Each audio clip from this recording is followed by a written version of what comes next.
Okay, so without further ado, I'll pass this floor to Dr. Asmy. Dr. Asmy, on. Okay, thank you for the moderator, Dr. Usna. She's also my colleagues in my department. Thank you very much, Dr. Usna. Yeah. Okay, before we start our session, I think we can start with today is in Malaysia we celebrate the Maulidur Rasul. Okay, maybe we can just recite salawat to Rasulullah Sallallahu Alaihi Wasallam. Okay, we start. Bismillahirrahmanirrahim.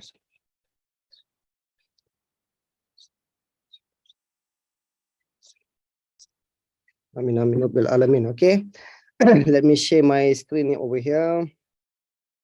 Can you hear my voice clearly? Can you hear? Yeah, we can hear your clear, voice. Dr. Clear, isn't it? Yes, very clear. Okay, thank you. Okay, Bismillahirrahmanirrahim. Assalamualaikum warahmatullahi wabarakatuh, and very good morning to all the participants. Okay. My name is Mohamed Asmy bin Mohamed Thaker. I'm currently attached with the Department of Economics. At the same time, also currently is head of department. So the topic given to me is Islamic social finance. Okay. Keep in mind that Islamic social finance is totally different between the Islamic finance. Okay. What is the major difference, okay, between the Islamic social finance and Islamic finance? For sure, although in theoretical we said the objective is similar, from my perspective, Islamic social finance is different elements, okay, for different dimensions, okay, if compared with the Islamic finance. Because Islamic banking and finance, we already know that what is the objective. Okay, for sure, it is to maximize the profit as well, in addition to achieve the ethical consideration and justice and so on. Okay, unlike the Islamic social finance, in which we are going to learn for today's class. Okay, Islamic social finance, the objective is totally different between the Islamic banking and finance. Okay, some scholars, okay, they said Islamic social finance is a part of Islamic banking and finance. I might disagree with this view. Okay, because Islamic social finance has its own purpose. Okay, unlike the Islamic banking and finance. Okay, so later on we are going to look at the concept of the Islamic social finance. So what are the instruments in Islamic social finance? How the Islamic social finance can be applied? Okay, what are the implications of the Islamic social finance? Okay, so this is the outline for today's presentation. Okay, we are going to look at what is the learning outcome out of this today's class, and also we are trying to look at the concept of Islamic social finance, and the last one is the conclusion. Okay. Okay. In terms of the learning outcomes, so towards the end, I hope all the participants in this certificates going to able to understand and explain the concept of Islamic social finance, okay, and also appreciate the dimensions of the Islamic social finance.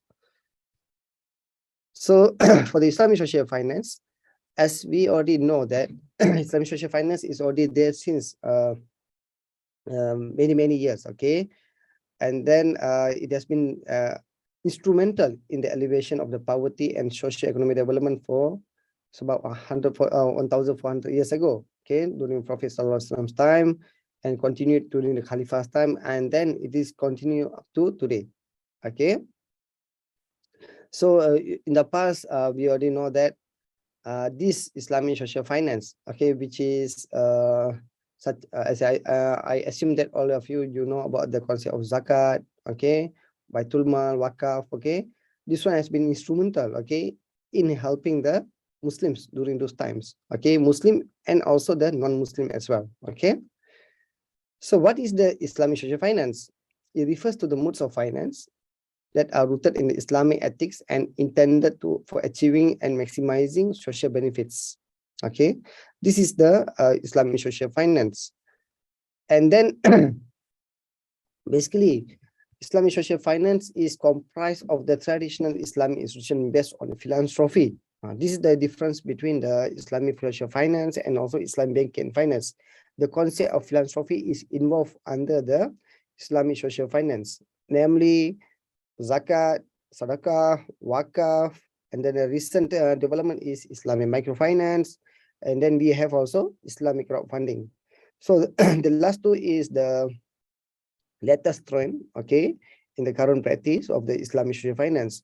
But unlike the first three, Zakat, Sadaqah, and Wakaf, we already know that these three is already exists, okay, for many, many years, and also have contributed significantly for the development of the socio-economic development of the Muslims and also for the non-Muslims as well, okay. And then this Islamic social finance, it can be the significant source of funding for uplifting the undeserved communities. Okay, particularly we try to help the poor, okay, poor people, okay, who are really undeserved, okay, and also to improve the socio-economic development, okay, activities across the globe, okay. And then if you look at the trend, okay, of the Islamic social finance in many countries, including Muslim and non-Muslim countries, okay, the growth is significant, okay, and also it shows the upward trending. Okay, nowadays we can see that Islamic social finance, okay, getting the high attention in many countries, including in the United Nations. Okay, I just want to share with you that recently at the IUM, recently we get the research project from the UNDP, United Nations Development Program, okay, to see the potential of the Islamic social finance for the development projects, okay, and then we come up with the nice reports and then nice research outputs, and then we deliver to the UNDP. So now Islamic social finance, okay, is not only limited to the country basis, but at the international institution as well, okay, because nowadays they can see the potential of this Islamic social finance, okay, for the development agenda, okay, because this one for both Muslim and non-Muslim countries, okay. Like in Malaysia, in order for them to, we have the Islamic social finance, which has been institutionalized, okay. Maybe in other countries, it might not be institutionalized, but in Malaysia, we already have some institution to control, to monitor, to administer, okay, the Islamic social finance institutions such as Zakat, Saraka, Wakaf, Islamic microfinance, and also the Islamic crowdfunding. Okay, that's why nowadays it can really get the attention by many countries. Okay, and the contribution of the Islamic social finance are significant and also showing the upward trending. And in addition to their growth, we can see that nowadays there's a growth of the fintech. Okay, financial technology. The financial technology also is integrated with the Islamic social finance, okay, to expand its operation and also its activities, okay. So from here we can see that not only Islamic banking and finance, but Islamic social finance also going to be integrated with the recent development of the fintech financial technology, okay.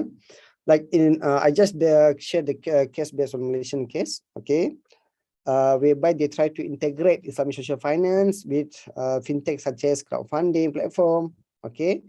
And then recently they come up with so many very unique instrument, okay, to help the or empower the society, okay. I'm going to share it later on, okay. So this is the some small background of the Islamic social finance, okay. If you take the other countries, okay, like in Singapore, okay, we have the very excellent example of the Wakaf administration, okay. In some other Middle East country, okay, like Qatar, we have the Kuwait, okay, we have the Saudi, okay, all these countries, okay, they also now embark on the Islamic social finance as well, okay. Okay, now let's go through the what are the instruments, okay, under the Islamic social finance. The first one for sure is about the zakat, okay. Zakat is considered to be the among one of the pillar of the Islam. Okay, it's a obligatory alms giving. Okay, so what is zakat? It's a prescribed injunction to be given to certain category of the needy people from the wealth of the rich ones. Okay, basically this one is the most compulsory by the Muslims. Okay, to give the zakat. Okay, which is 2.5% for the certain category which has been identified. Okay, in the Quran. Okay, from the wealth to the poor people. Okay, or even we can say the particular recipients. Okay, and zakat also is considered to be the most important redistribution elements in establishing social justice and also social security among the Muslim community. So basically, zakat play the role of the redistribution elements. Okay, they collect the money from the rich people. Okay, and then they distribute to the particular recipients. Okay, whereby we have the 8 recipients. Okay, in the Quran, Allah already mentioned about the wealth, which is not necessarily circulate among the wealthy ones, but also redistribute to the benefit of the poor and the needy. Okay, so this one is the some what they call it in the Quran. Allah already mentioned. Okay, so this is what we have to do with the zakat. Okay, zakat is imposed as obligatory, and then how to distribute the zakat to whom is already clearly stated in the Quran. Okay, and then there are various types of the zakat collection by the relevant authorities to be given to the identified recipients. Among the zakat, the various types of zakat is such as zakat income, zakat on saving, zakat on shares, zakat on investment, and also so many other zakat as well. Okay, now then recently in Malaysia, now they want to go for the zakat for the cryptocurrencies, zakat for the bitcoins, and so on. Okay, and then the zakatable items, okay, is keep expanding. Okay, when it is when the zakatable items is expanding, for sure I can say that the collection of the zakat going to increase. Okay, so when the collection of zakat is increased, we can say that the redistribution elements, okay, or the fund which is going to be distributed will be expanded to the all the recipients. So because why? We already accumulated such a huge collections. Okay, so this is the about the zakat. Okay, the second element, okay, about on the Islamic social finance is the Saraka. Okay, Saraka is a voluntary alms giving. Okay, or you can say it's a charity. Okay, this one is very obvious among the Muslims. Okay, for the Muslim we call it as a Saraka. For the non-Muslim they call it as a donation. Okay, Saraka, when we call it as a Sadaqah, is up to the particular Muslims, okay, to give. Okay, how much they want to give it, okay, it's up to them. Okay, it's basically Sadaqah is basically is a charitable amount which can be paid out voluntarily in the form of donation. It is religiously encouraged. Unlike the zakat is obligatory, but Sadaqah is encouraged. Okay, different from zakat, there is no specific calculation provided in determining the charitable amount. Okay, we already know that the zakat is about 2.5%, but for the sadaqah is up to the particular individual how much they want to give it. Okay, and the sadaqah also can be given, okay, to the people who are in needs. Okay, so it can be given directly to the people who are in the needs. Okay, if someone come to us, okay, he said I need money to buy the food. Okay, for sure we are going to give some sort of the money to them, okay, as a part of the sadaqah. Okay, voluntarily, not by force. You cannot force the people to give the sadaqah. You must come to the ikhlas. Okay, and then the institutionalization of the sadaqah is not the prerequisite. Okay, what does it mean here is, since we are saying that the sadaqah can be given directly to the people, okay, this one is informally we can give the sadaqah. Okay, however, what happened is that some private institutions, okay, like in the Malaysia, what these agencies are doing is that, for example, I just take the banking industry. The banking industry, what they did is that they asked the customer, okay, to contribute the sadaqah, okay, whereby this one is a kind of institutionalized sadaqah, okay, but how much is up to the particular customer, okay. Either they want to give their profit as a part of the sadaqah, okay, or else maybe they can instruct the banks, okay, to deduct, okay, certain amounts as a part of the sadaqah as well, okay, whereby this sadaqah fund going to be used for the some charity purposes, okay. We have the best example in Malaysia about the sadaqah, the institutionalized sadaqah, okay. I'm going to share it later on, inshallah, okay. In sadaqah, the donors are aiming to attain the Allah's pleasure and good rewards, okay.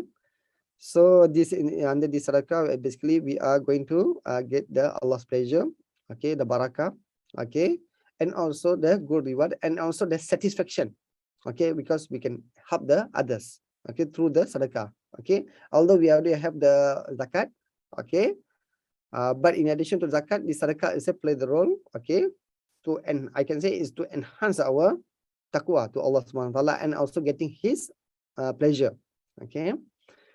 At the time of Prophet Sallallahu Alaihi Wasallam's time, the object of the sadaqah was form of movable items such as money, food, and animals, or immovable properties, okay, such as land, garden, and ponds, okay. So sadaqah is not only restricted to the money, okay, but nowadays what happened is it can be extended, okay, to many items, okay, in the form of sadaqah, okay. Some individual or some people, they are going to make sadaqah in terms of the foods, okay. Sometimes they provide in terms of the land, gardens, and ponds as well, okay. Some also do some charity activities, okay, whereby they devoted their services, okay, as a part of sadaqah as well, okay, without any return, okay. This one also is a part of the sadaqah as well, okay, whereby you provide your services, okay, but with the intention of it's a part of the sadaqah, okay, to help the people, okay. So this is the concept of sadaqah. Now coming to the next one is about the wakaf. Okay. Wakaf, I think many of you already know what is the wakaf, okay. It is defined as a voluntary, permanent, irrevocable dedication of the portion of the one's wealth, either in cash or in kind, to Allah Subhanahu wa Taala, okay. That is the definition, okay. It's not the legal definition, okay. Wakaf by legal definition is it's about stop, okay. But when go for more technical definition, okay, it's a voluntary, permanent, irrevocable dedication of the portion of the one's wealth, either in cash or in kind, to Allah Subhanahu wa Taala, okay. So that is the wakaf. And then the benefit of the wakaf is not restricted for the use of Muslim communities and religious activities. However, it includes broader concept, okay, or scope of the activities to improve and strengthen the development of social and economic condition of the society, whereby this benefit is not only for the Muslims, but the benefit can be extended to the non-Muslim. That's why just now when I explained about the Islamic banking, Islamic social finance, I use the terms like the benefit going to be enjoyed by the Muslim and non-Muslim, okay. Particularly I'm in terms of the wakaf, okay, where the benefit can be enjoyed by the non-Muslims as well, okay. And then during the Islamic history and civilization, wakaf have played the significant roles, okay, by providing the social goods such as education and health, public goods, commercial businesses, utilities, religious services, okay, the assistance for the poor, orphan, and the needy. And also the wakaf also has been used to create the employment and support for the agriculture and industry sector without imposing any cost on the government. This is the very important point here, without imposing any cost on the government. for the government, the Workoff is going to be some sort of reducing their expenses or deficit. Okay, why I'm saying so is because Workoff is not the fund is not coming from the government, but this one of Workoff is coming from the individual. Okay, it can be individual or even institution as well. Okay, so that's why we are saying that here is without imposing any cost on the government. Okay, some government they're going to be happy, okay, when they receive the Workoff, because why? They can use this Workoff fund for the socio-economic development activities. Okay, like in Malaysia recently, I think 2 days ago, they come up with the Workoff for the disaster. Okay, disaster relief. Okay, it's very interesting model. Okay, whereby they get the fund from the agency. Okay, this fund is declared as a Workoff, and then this fund going to be invested, okay, in certain area, and the return from this fund, which is Workoff fund, going to be used to assist during the disaster. So this is what we call as a disaster Workoff. Okay, to help the people during the disaster. Okay, during the flood and so on. Okay. So the just 2 days ago in Malaysia, it was approved and it's going to be implemented. They already have about 1 million fund, okay, to start up this Workoff for the disaster. Okay, and then just to share with you, in Malaysia, Workoff is institutionalized. Okay, and also for those who are doing the Workoff also get the tax exemption. Okay, just to share with you, some countries they give the tax exemption if you are involved with the this kind of the social finance contribution. For example, when you donate the when you pay the Zakat, when you pay the formal donate Saraka, when you pay the Workoff as well. Okay, so you are going to get some tax exemption from the government. Okay. In Malaysia, that is the practice. Okay, because this one is to avoid the double deduction, because in addition for you to pay the personal tax, so what government said, okay, if you pay the Zakat and other form of the social finance, okay, to help the people, you are going to get that tax exemption.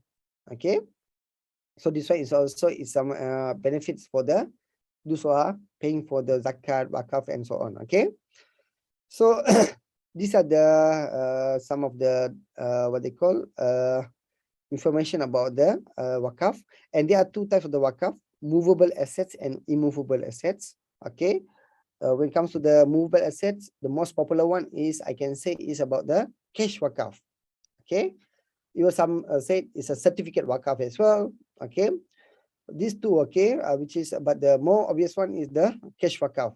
Nowadays, the cash Workoff is very popular among the Muslims. Okay, and then this cash Workoff going to be administered by the institutionalized Workoff institution. Okay, it's not like simply we declare as a Workoff, but no one is going to monitor it. Okay, because why we worry about the characteristic of the Workoff? Okay, because one of the characteristics of the Workoff, we have to ensure that the principle is there until the hereafter. Okay, but when we do our own Workoff without institutionalized, it's going to create the issue. Okay, it might become the Sharia issue over here, whereby we do not know, okay, whether the items, okay, or the principle will be there or not. Okay, so that's why we need to be institutional. We need to make sure that the Workoff is institutionalized. Okay, that is for the movable asset. For the immovable asset, it is already clear, like land, okay, building, shop lots, okay, and many other immovable assets. Okay, this one also can consider to be the Workoff. Okay, for example, you have the land. You just said you want to use this land for the Workoff, and the Workoff also have another two type of the Workoff: Workoff Am or Workoff Khas. Okay, when you restrict the usage of the Workoff assets, it become the restricted Workoff. Whereas when you say you didn't mention anything about the usage of the Workoff assets, it become the Workoff Am. Okay, so for example, when you said, okay, you want to use this land for the certain activities, for example, parking lot. Okay, You want to create this wakaf land for the parking lot. Okay, and then what the people going and the mutawali, okay, mutawali is the manager of the wakaf, okay, going to do is that he or she going to use this wakaf land for the purpose of the parking, because why? The activity has been clearly specified. Okay, and then this mutawali, okay, what he or she can do is he might charge the parking fee. Okay, this one to ensure the sustainability of the particular wakaf asset. Okay, this one to ensure that the operation cost of the particular wakaf asset can be sustained, okay, for the long run. Okay, so this is in terms of the sustainability of the wakaf. Okay, this one also important. Okay, how to sustain the wakaf assets in the long run, because you have to remember that the wakaf must be there until the hereafter. Okay, that's why we have to be very careful about that when we want to declare something about the wakaf. It's better to register the wakaf, okay, under the right institutions compared than we just make it a wakaf by ourselves. Okay, must be institutionalized. In some other countries, I can say it might not be institutionalized. Okay, but it's going to create the problem in the future. That's why there is no proper record and so on. Okay. Unlike in Malaysia, what happened is we institutionalize this wakaf institution. Okay, we have the in Malaysia we have the 14 states. Okay, so among these 14 states, some wakaf belongs to the state government, some wakaf institution is privatized. Okay, and also we have the central level wakaf institution as well, but this one is under the federal government to monitor all these 14 wakaf institution in 14 states. Okay, they're going to assist in many ways. Okay, that is about the wakaf. Now come back to the the last two recent development. Okay, I think the Islamic, for example, like Islamic microfinance is already there many years, but in terms of the development, okay, still it is growing slowly. Okay, so Islamic microfinance, okay, is basically is confluence of the Islamic financing principles and the concept of financial inclusion. It is basically focused on the community's well-being and emphasize the financial inclusion of the poverty-stricken segment of the community. Okay. From this definition, we already know that basically Islamic microfinance is a part of the financial inclusion agenda. Okay. Unlike the Grameen Bank is not Islamic microfinance, and they are conventional microfinance. Okay. And also we have several microfinance institutions in several countries, but not all the microfinance are Islamic. Okay. In Indonesia also we have the several Islamic microfinance. Okay. Which is using the Islamic concept. Okay. The main agenda is to promote the financial inclusion. Okay, this one to help the well-being of the communities. Okay, and the Islamic microfinance is consistent with the broader goals of the Islamic finance. Okay, they advocate for the entrepreneurship and activities and financial inclusion activities, and also focus on the developmental and social goals, which is to alleviate the poverty. So Islamic microfinance has been used, okay, to alleviate the poverty. Okay, in addition to whatever we have in the zakat. Okay, since zakat also can be used to alleviate the poverty. Okay, so now Islamic social finance is expanded. Okay, furthermore. Okay, and then they come up with this model of Islamic microfinance in addition to the what we have like zakat and wakaf. Okay, the agenda is to alleviate the poverty. Okay, so for the Islamic microfinance, the mode of financing is they use several contracts such as sales contract, which is using the murabaha contracts, salam contracts, and istisna contract. They also use the partnership based contracts, which is mudarabah and musharaka, leasing contracts, ijara, and also the benevolent loan, such as Qadul Hasan. Okay, In Malaysia, the most popular one is the Murabaha-based Islamic microfinance. Okay. Maybe Salam is not available in Malaysia. Okay. Some there is Mudarabah is also used. Okay. In certain agencies in Malaysia. Okay. But Ijara and is not there in Malaysia. Qadul Hasan, yes, they have. Okay. The Qadul Hasan Islamic microfinance, but they don't call it as a Islamic microfinance. They just said they call it as a just fund, and then they use the contract of Qadul Hasan to assist the poor people. Okay, then they don't call it as Islamic microfinance. They just said they provide the fund by using the instrument of Qadul Hasan. Okay. And then, as I mentioned to you, most of the Islamic microfinance use Murabaha, okay, or cost plus sales contract, okay, for commercially driven loan, and Qadul Hasan or benevolent loan contract for poverty elevation driven loans. Okay, so the most popular one is the Murabaha among the Islamic microfinance institutions. Okay, Islamic microfinance institution is also institutionalized. Okay. At the state and also at the central level. Okay, this one to standardize. Okay, their activities so that they achieve the agenda of the poverty elevation. Okay, so that is about the Islamic microfinance. Okay, I think for the moderator, Dr. Usna, maybe later on we can open for the Q&A. I think we give more time for the Q&A later on. Okay, sure. Sure. Okay. Now come back to the last one about the Islamic crowdfunding. Okay. This is the recent development. Okay. This one recent development of the Islamic social finance, which is Islamic crowdfunding. Okay. Given the rampant development of the financial technology, okay, there are certain individual, okay, or group of the certain group or the certain people, they come up with the idea of Islamic crowdfunding, okay, by integrating the fintech. Okay, this is the fastest growing segment of the Islamic fintech, and also has proven to be an essential source of the alternative finance. Okay, Islamic crowdfunding has been defined as financing raised from the collective effort of friends, family, customer, and individual investor or the donors.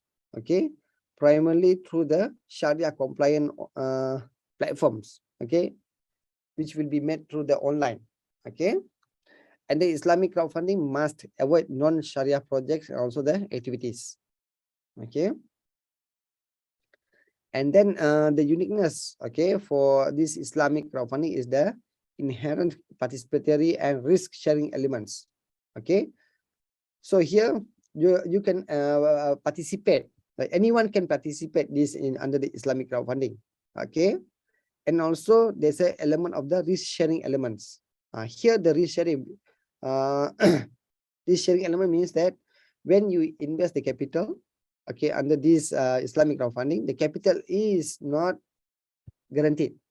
Okay, you have to wait for certain certain durations. Okay, sometimes you have to wait for 24 months to get the profits. Okay, or even to get back your capital. But this capital is not guaranteed. Okay, because why? They are using the instrument of the mudarabah. Okay, I can say they are using the ideal mudarabah under the Islamic crowdfunding. Okay, because I have the experience, okay, involving with this Islamic crowdfunding.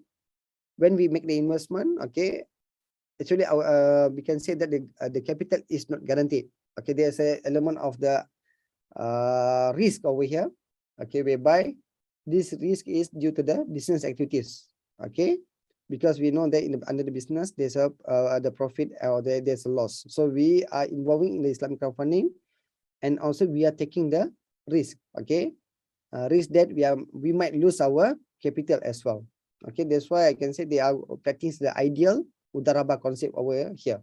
Okay, There are 4 types of the Islamic crowdfunding. Okay, I think for the conventional crowdfunding, we know that we have the donation-based crowdfunding, reward-based crowdfunding, equity-based crowdfunding, and also the P2P finance lending. Okay, for the Islamic crowdfunding, rather than they call it as a donation, they call it as a Saraka crowdfunding. For the rewards, we call it as a hiba crowdfunding. And then we have the equity crowdfunding, which is using the instrument of the Mudarabah in particular. And also we have the peer-to-peer financing. We don't use the peer-to-peer lending terms, we use the peer-to-peer financing. Under the peer-to-peer, we are using the instrument of the Murabaha. Okay. So these are the types of the Islamic crowdfunding, which is available nowadays. Okay, we already have the, like in Malaysia, we already have the crowdfunding platform, okay, Islamic crowdfunding platform, okay, based on the Sadaqah base. We already have the reward-based crowdfunding, equity-based crowdfunding, and also the P2P financing as well.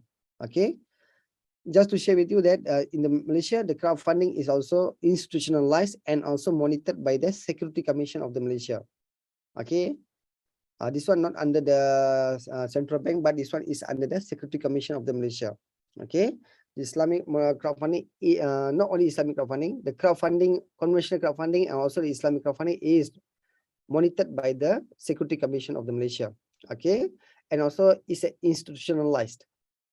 Okay, the retail investor, the angel investor, and also the institutional investor, they can participate in this crowdfunding. Okay, there are growing number of the Sharia compliant platforms, okay, in recent year, such as Atheist Crowd, okay, which is focusing on the equity crowdfunding and real estate. We have the Capital Boost for the SMEs. We have the Launch Goods, okay, which is the following the reward-based platform, okay. And then this is about the Islamic crowdfunding. Okay, now what will happen? Okay, the implications. Okay, so far we already covered, okay, about the concept of the Islamic social finance. Okay, Islamic social finance also has been used for the entrepreneurship activities. Okay, to help the people. Okay, it's not necessarily they give the zakat fund for the what they call the recipient, but what they did is they give the zakat fund for the recipients, okay, to start up their businesses. Okay, and also it is monitored by the particular institutions. Okay, and then in terms of the Workoff also, when they receive the Workoff fund, okay, or Workoff asset from the individuals, okay, what happens is that they're going to invest this fund first, and then later on, when the return from this fund going to be used, okay, for the purpose of the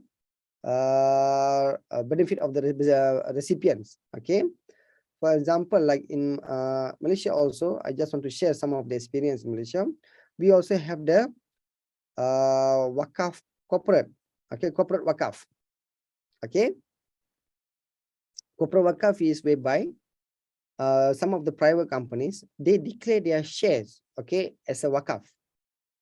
Okay, some portion of the share. For example, we have the very best example in Malaysia. You can try to Google search about the Johor Corporation. Johor Corporation is the one of the company belongs to the state government of the Johor in Malaysia. Okay, what they did is they declare, okay, 70% of their share as a Workoff, corporate Workoff. They call it as a corporate Workoff. And then this share, okay, for sure, this share going to get the return in terms of, in the form of the dividend. This dividend going to be used for the benefit of the beneficiaries. Okay, what they did is the return or the dividend. Okay, for example, since they already declared the 70% of the share as a Workoff, the return of this 70% of the share going to be used, okay, for the education, for their health, for their entrepreneurship activities. Okay, even they have the hospital, or sorry, no hospital, the clinic, whereby the recipient just need to pay about 5 ringgit only. Okay, why they charge? Of course, for to ensure the sustainability of the Workoff. Okay, they just charge 5 ringgit for the beneficiaries. Okay, so that they get the particular services. Okay, They also give the some sort of the scholarship, okay, for the education purposes. And they also provide some sort of the Qadul Hasan financing for the people to start up their businesses. Okay, this is about the corporate wakaf. Okay, Zakat also facing the similar trend. Okay, whereby rather than they give the monthly basis zakat to the recipient, they also give some sort of the zakat for start up their businesses. Okay, and they provide a training and so on. Okay, so we can say that Islamic social finance, okay, you compare then the Islamic banking finance. Islamic banking finance, usually we know it is used for the personal financing, buying the house, buying the car, that's it. But when you look at the impact of the Islamic social finance, the impact of the Islamic social finance is much more higher, or we can say that it has some multiplier effect, okay, for the society. Okay. Unlike the Islam banking finance, for sure, we can be getting the financing to buy the car, to buy the house, okay.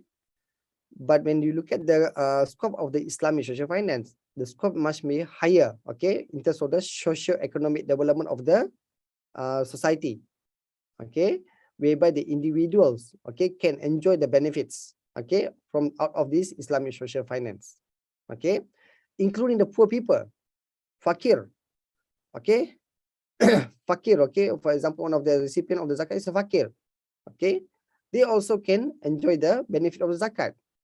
Okay, also they can enjoy the benefit of the Islamic microfinance. Okay, Islamic microfinance institution, they also provide the fund to assist the poor people.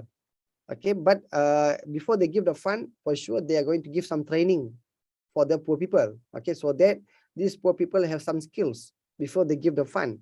Okay, so that these people are having some skills in managing the funds, managing the businesses, and then only they give the fund to the particular individual to start up their businesses. Okay. So and also Islamic social finance is also used for the humanitarian projects. Okay. To help the refugees. Okay. To help the what they call as I mentioned to you just now, for the disaster. Okay. Even to help the what they call the elder. Okay, elder people, elder category. Okay, nowadays the elder category is also elder means the older people. Because once they retired, okay, you have to remember that they don't have the source of the income. They might have some issues. Okay, so now how to take care of these elder people? Here also the zakat, wakaf can be used, okay, to help these people. Okay, so that's why I can say the implications, okay, of this Islamic social finance, it has several significant implications, okay, whereby such going to be as an alternative source of effective financing. Okay, it also try to lessen the severity of the economic inequality, okay, due to the biased distribution of the resources and wealth.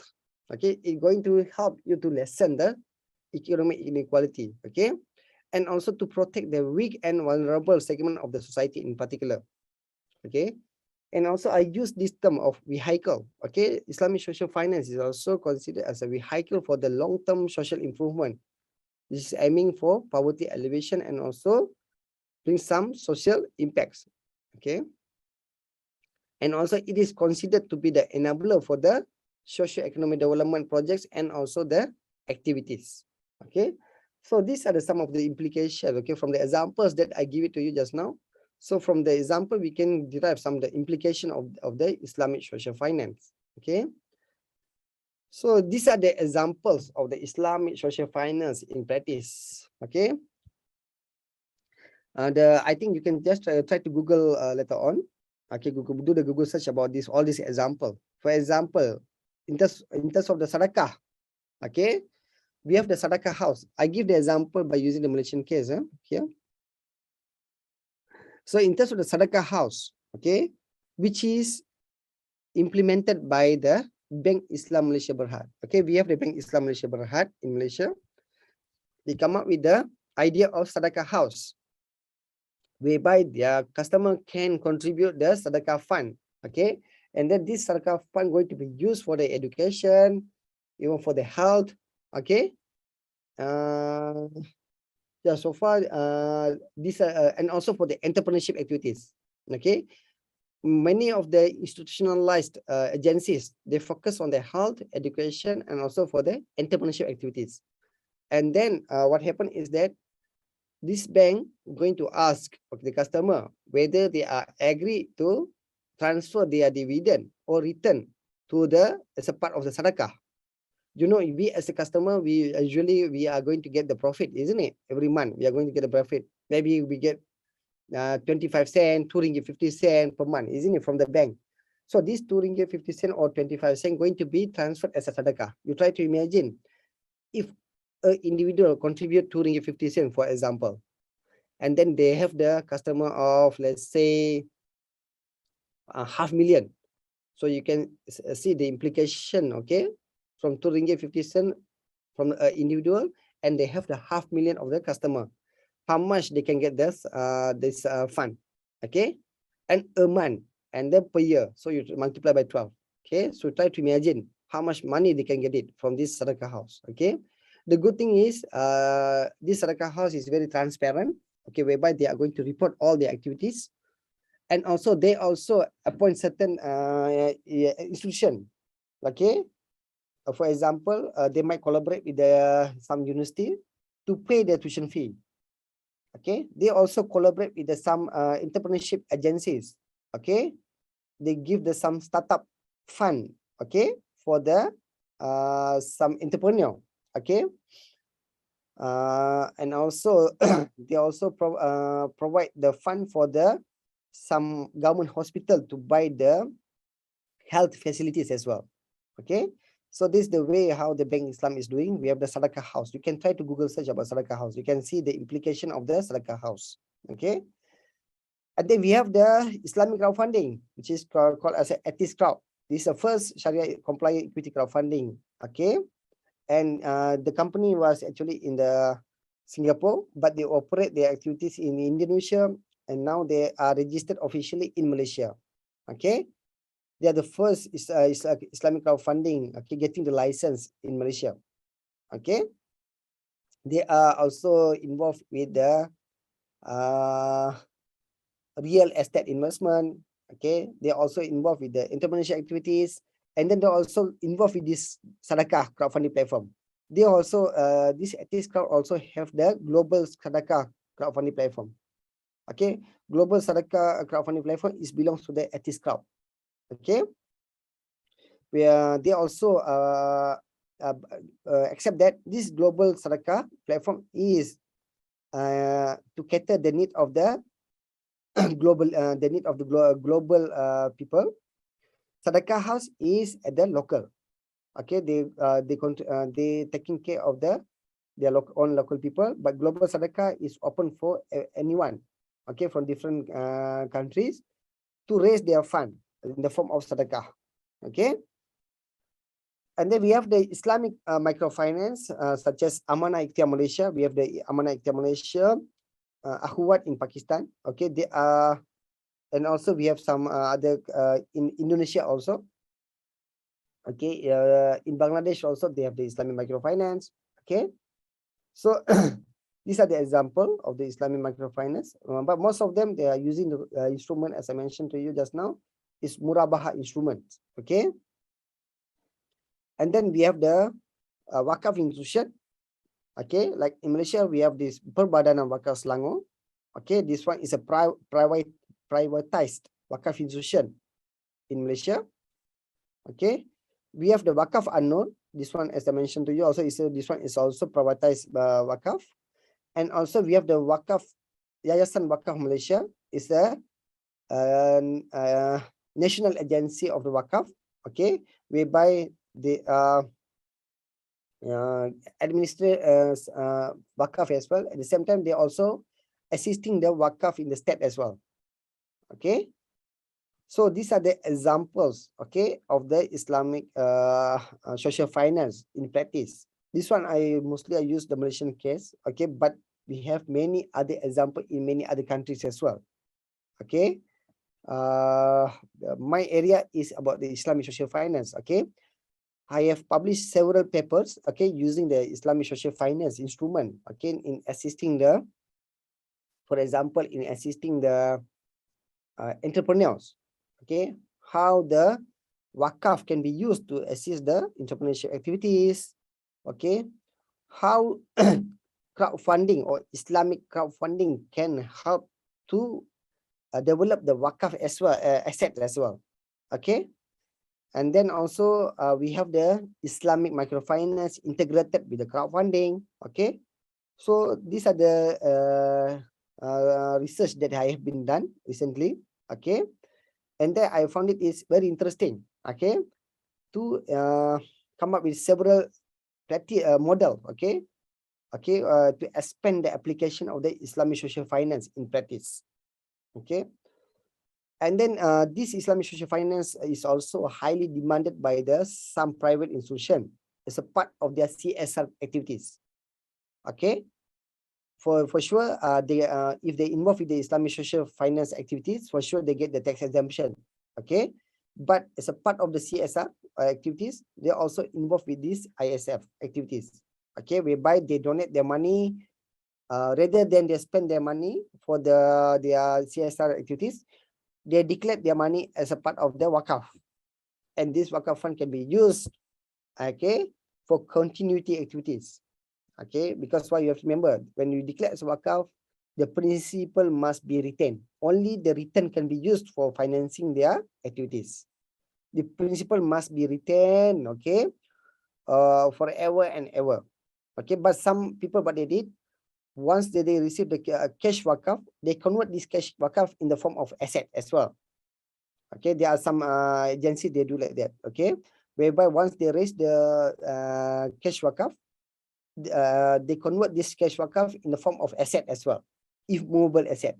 Okay, this which is permissible also from the Sharia point of view. Okay, so these are the some of the examples, okay, of the Islamic social finance in practice. Okay, so that's all from my presentation. Okay, I hope that you get the some overview of the Islamic social finance, what are the elements of the Islamic social finance, and also how the Islamic social finance can be applied in theory and also in the real life. Okay, in the real life, many activities are there already. Okay, you can try to make a Google search. You just type Islamic crowdfunding, you can see several type of the Islamic crowdfunding is available, the way how it's implemented and so on. Okay, so that's all from my presentation. Okay, if you have any question, you can ask me. Okay, thank you very much, Dr. Asmy, for the comprehensive coverage of the topics. Alhamdulillah. I believe the audience have learned a lot today from your lecture. So since there are many questions in the chat box, let me kind of pick a few. Okay, so the first question is that where is it? What is the difference between the distinction between Islamic social finance, Islamic finance, and perhaps I may want to add one, Islamic economics, because Islamic economics also focus on Zakat, Wakaf, and so on.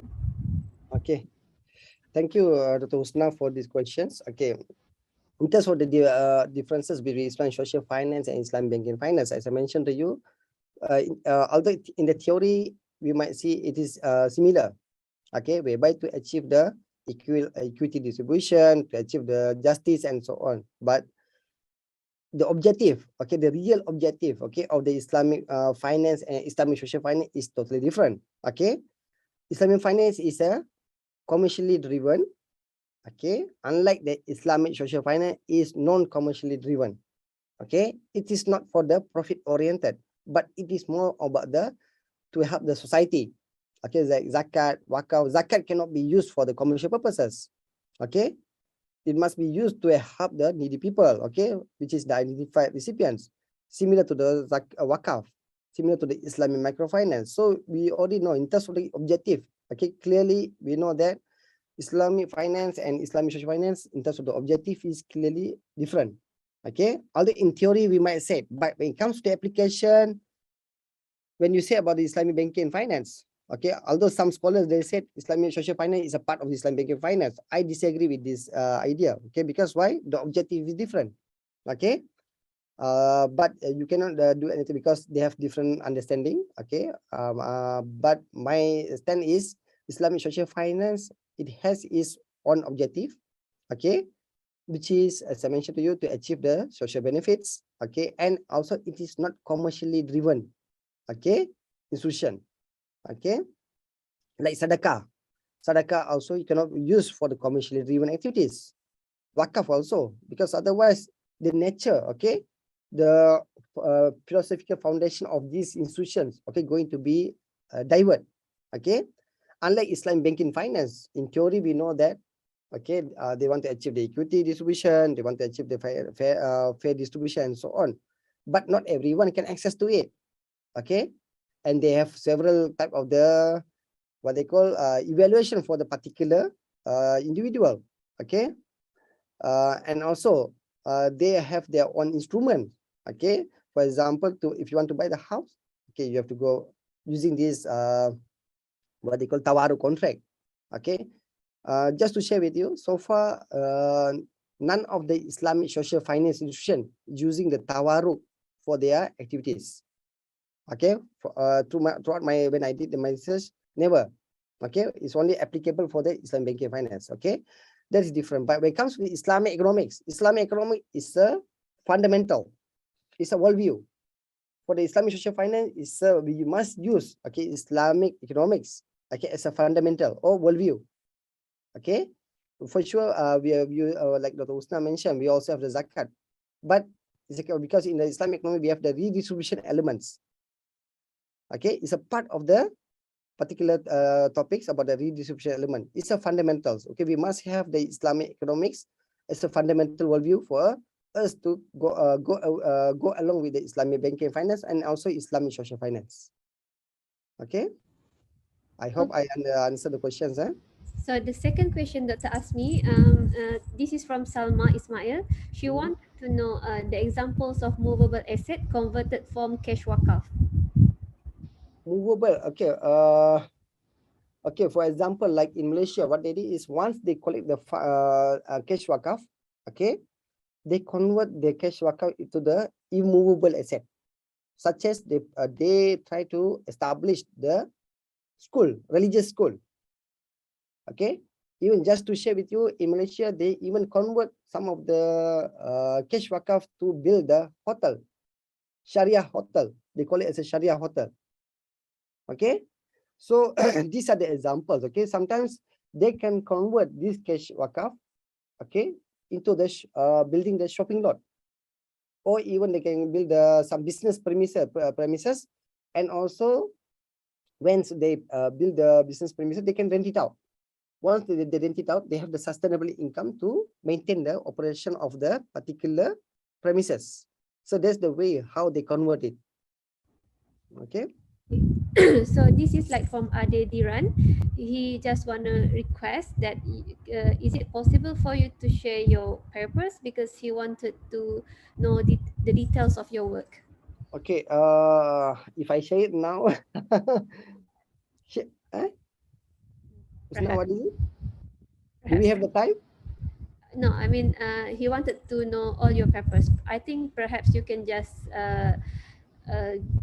I'm not sure, perhaps the audience can just type your name and then Type my name. Okay, just share. Should I share my CV for a while? Some of the example, Rusna. yeah, perhaps if you can share the list of the papers, Yeah. it will be great. Yeah.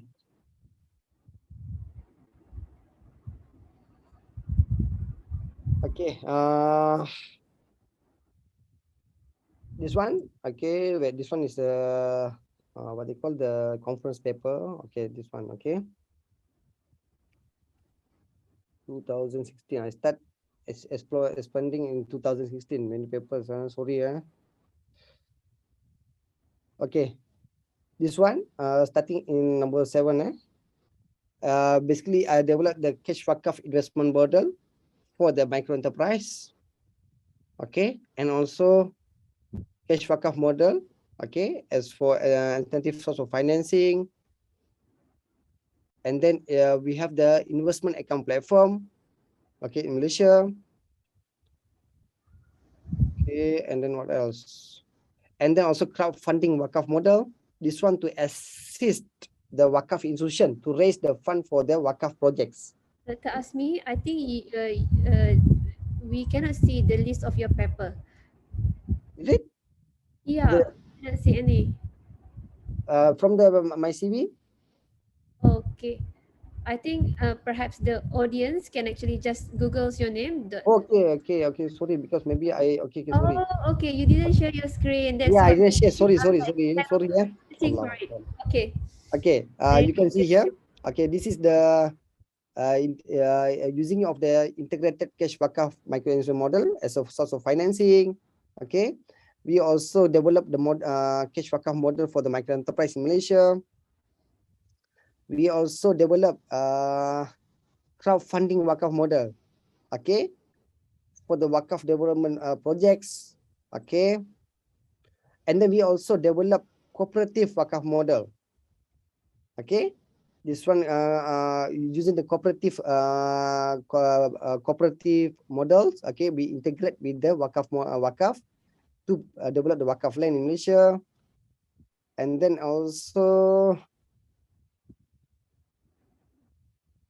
this one for the Wakaf. Okay, proposing Wakaf alternative plan for the higher education financial system. This one for the proposing the Wakaf for the education system. Okay, and then also we develop Wakaf for the human capital development. Okay, and also we integrate Zakat and crowdfunding model. Okay, for the effective collection of the and distribution of the Zakat fund. Okay, and then what else?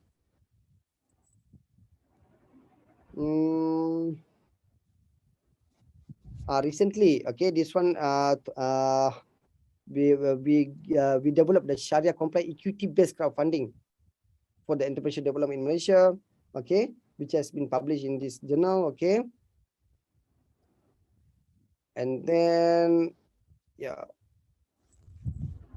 these are the some of the and then also we propose integrated Islamic crowdfunding and microfinance model for the poverty reduction in the context of Indonesia.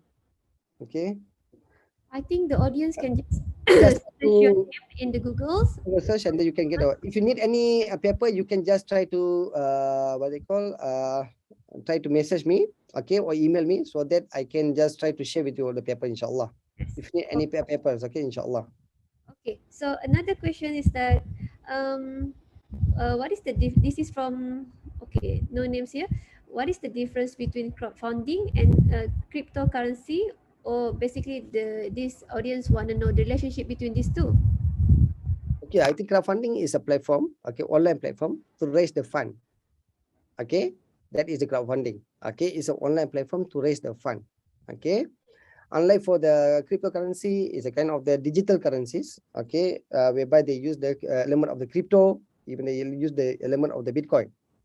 Okay, so these two are for sure they're using the with the assistance of, it's a kind of the financial technology fintech. Okay, fintech development in both area, but the way how they define it. Okay, for example, crowdfunding is an online platform to raise the fund.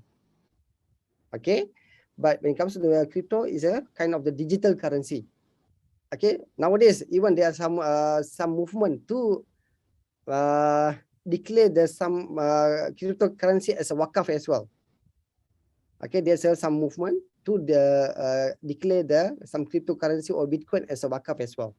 Okay, so these are the two difference between the crowdfunding and also the cryptocurrencies. Okay, thank you. Since we still have plenty of time, so I will just ask all the questions from the audience, right?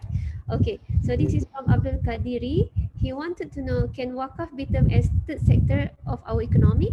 Yes, this is considered as a tech sector. It's considered as a third sector, as which has been explained by the Dr. Nahar before. So kind of the third sector. Okay, so this is also from Ade Diran. Where does Sukuk fall in all these different configurations of Islamic social funding? Yes, the sukuk can be integrated. okay, under the particularly when it comes to the Workoff, we have the sukuk Workoff as well, okay, to raise the fund. Okay, we can integrate the sukuk as well in the form of the Workoff as well. Okay. Okay, so this is from Shah Zaman. How P2P crowdfunding based on Murabaha works? Okay, it's a good question as well. I already expect this question. Okay. Okay, how the P2P, how the Murabaha can be worked under the P2P. Okay, this is whereby, for example, when the a person, okay, he or she is an entrepreneur. Okay, he want to use the P2P. He need to buy certain assets. Okay, he going to identify particular assets, and then he going to promote it, okay, or try to raise the fund through using the P2P crowdfunding platform. Okay, what the P2P crowdfunding platform going to do is, the provider of the crowdfunding platform is he or she going to become the agent for buying particular assets on behalf of the what they call the one who want the fund to buy the particular assets. Okay, so it is basically whereby the crowdfunding provider going to become as a agent, okay, between the what they call the investor and also those who want the fund to buy the particular assets. So this way the murabaha can be integrated.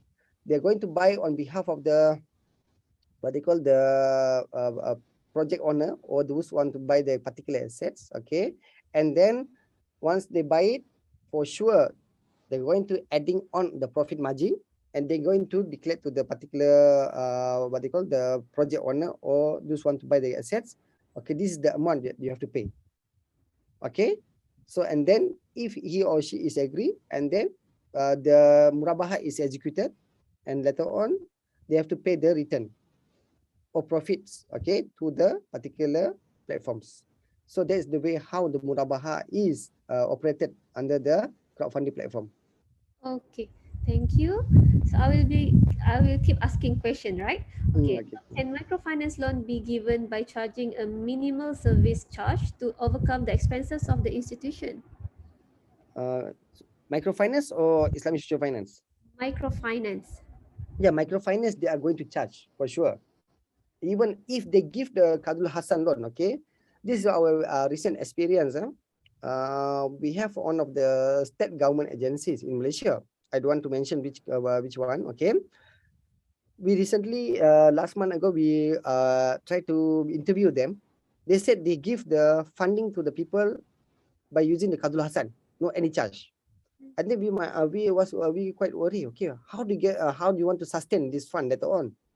Okay, according to them, they are going to charge the registration fee one time. Okay, that is the first one. The second one is that they get the funding from the state government. So in terms of sustainability is there lah. But there's a risk lah. Okay, for sure there's a risk if the state government said we don't have the fund, and then this institution might have the problem. But that is the straightforward. Okay, but for their operation cost, they charge the registration fee only. But for the other institution like Islamic microfinance, they might charge their service fee. Okay, they charge the service fee, which is also permissible from the Sharia point of view. Okay, but the charge might be higher compared than even the banking industry. Okay, sometimes the charge is about 10%. Just to share also with you, when we make the survey with the clients of the microfinance, we are quite surprised. Why we are quite surprised is that we expect that the client of the microfinance, he or she going to say that the interest going to become the problem for them. Sorry, the profit or even the interest by imposed by the microfinance or Islamic microfinance going to become the problem for them. But you know what they said? For us, we don't have any issue in terms of the profit rate. We can pay because it's the weekly basis payment, isn't it?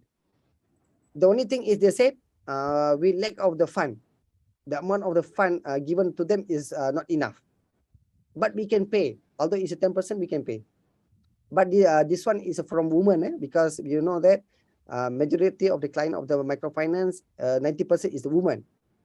So they are much more disciplined lah, okay, in terms of the payment. And then they said they don't have any issue at all, okay, in terms of the fee. But this fee is needed to be paid by the clients for the sustainability of the particular institution. Without the fee, for sure, they're not going to sustain. Okay. Okay. Okay, so this question is from Kamisa Salikin. She wanted to know, she said that Wakaf is one of the instruments of wealth and income distributions in the economy. However, most Wakaf properties are not fully, I think, utilized to address the problems of poverty. So what is your view regarding this matter, Dr. Asmy? Okay, thank you for these questions. Okay, just to share with you, some of the Wakaf properties or Wakaf assets are not in the strategic location. This is the problem in Malaysia as well. You try to imagine in the middle of the jungle, they said, I want to declare this 1 acre of the land as a Wakaf.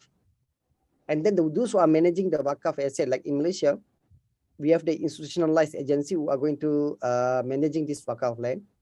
He or she are going to scratch their head. How I should develop this Wakaf land, just in the middle of the jungle. Okay, so this is one of the issues as well. Okay, in the Malaysia, whereby the location of the Wakaf asset is not in the strategically located. Okay, whereby some Wakaf assets are not in the good locations, and also it's not properly recorded. Okay, sometimes when they declare as a Wakaf, for sure, it must be documented. But some, or what happened is some declare as a Wakaf, but it is not really documented. Okay, this one going to create the issues in the future. Okay, so to answer your question, like why it is not developed, first in terms of location, okay, and also some Wakaf, it also is specific Wakaf. As I mentioned to you just now, when they have the Wakaf Am and Wakaf Khas, they said this Wakaf Khas is only for the graveyard, only for graveyard. Okay, so you cannot use for any other purpose. So they already restricted. And some Wakaf land is used for the mosque. So you try to imagine, in order, if the Wakaf land is declared as a more for building the mosque, who are going to build the mosque? Who are going to manage the graveyard? So these are some of the dilemma in Malaysia. That's why, if you ask my opinion, don't make it a restriction about the Wakaf asset as well. We try to make it as open, give the flexibility for the Wakaf agency to develop the particular assets. Unlike in Singapore, I like the Singapore model. Okay, I have to say the fact that although in Singapore they declare the Wakaf as a Wakaf land, what the government did is they are going to build the shopping mall in the Wakaf land, and then one floor is devoted for the mosque, and then the remaining floor is they're building the shopping lots. So the what they call, the idea is there. They want to build the mosque. Mosque is there already, but in addition to this mosque, they build the shopping lot. They rent it out, and then this one to ensure the sustainability of the Wakaf assets. This is the way how they do it in Singapore. Okay, unlike Malaysia, kalau masjid, only masjid. Graveyard, only graveyard. So these are some of the dilemma. Okay, these are part of the challenges in among the Wakaf assets. Okay, I hope I answered the questions. So Muhammad Faris wanted to know whether PTPTN is Islamic social finance or Islamic finance. He's very concerned about his loan, I believe. Okay, PTPTN, they use concept of ujrah. Am I right? Last time, last time it was have some controversial issues. Okay, whereby they say it's not Islamic and so on, and it's haram to charge the interest and so on. Perhaps you can just inform your audience what is PTPTN. Okay, what is PTPTN? Okay, just to share with all the audience, we have 210 participants here. Okay, for your information, PTPTN is the loans given to the students to pursue their education, but it is in the form of the loan. But the flexibility is given to the student. If they get the first class degree, they are exempted to pay this loan to the government. Okay, this one belongs to the government agency. And then if you pay in full amount after you graduate, you are entitled for certain discount. Okay, so many things, flexibility is given under this PTPTN. But recently, I think I can say it's about during 7 years ago, there's some issue in the form of the payment, whereby they said it's not Islamic because they charge interest and so on. Because in the past, they charged 3%. And then later on, what they did is they convert the PTPTN, but they don't clearly mention whether it's Islamic or not, but they use the element of the Islamic contract, which is they call as ujrah. They said we will charge only 1%, from 3% to 1%, but they call it as a ujrah. So when they say use this element of the ujrah, for sure, I can say it's a part of the Islamic instruments. Okay, but whether it's a Islamic social finance or Islamic banking finance is a dilemma, because bank also charge the ujrah. Bank also charge the ujrah. Okay, Islamic social finance also charging the ujrah. Okay, so we do not know whether the PTPT is fall under Islamic banking or Islamic social finance. Okay, it's very difficult questions. Okay. Okay. Okay, so this question is from Muhammad Ajapi. What Islamic finance option would you suggest for financing capital intensive projects such as setting up a cement manufacturing company?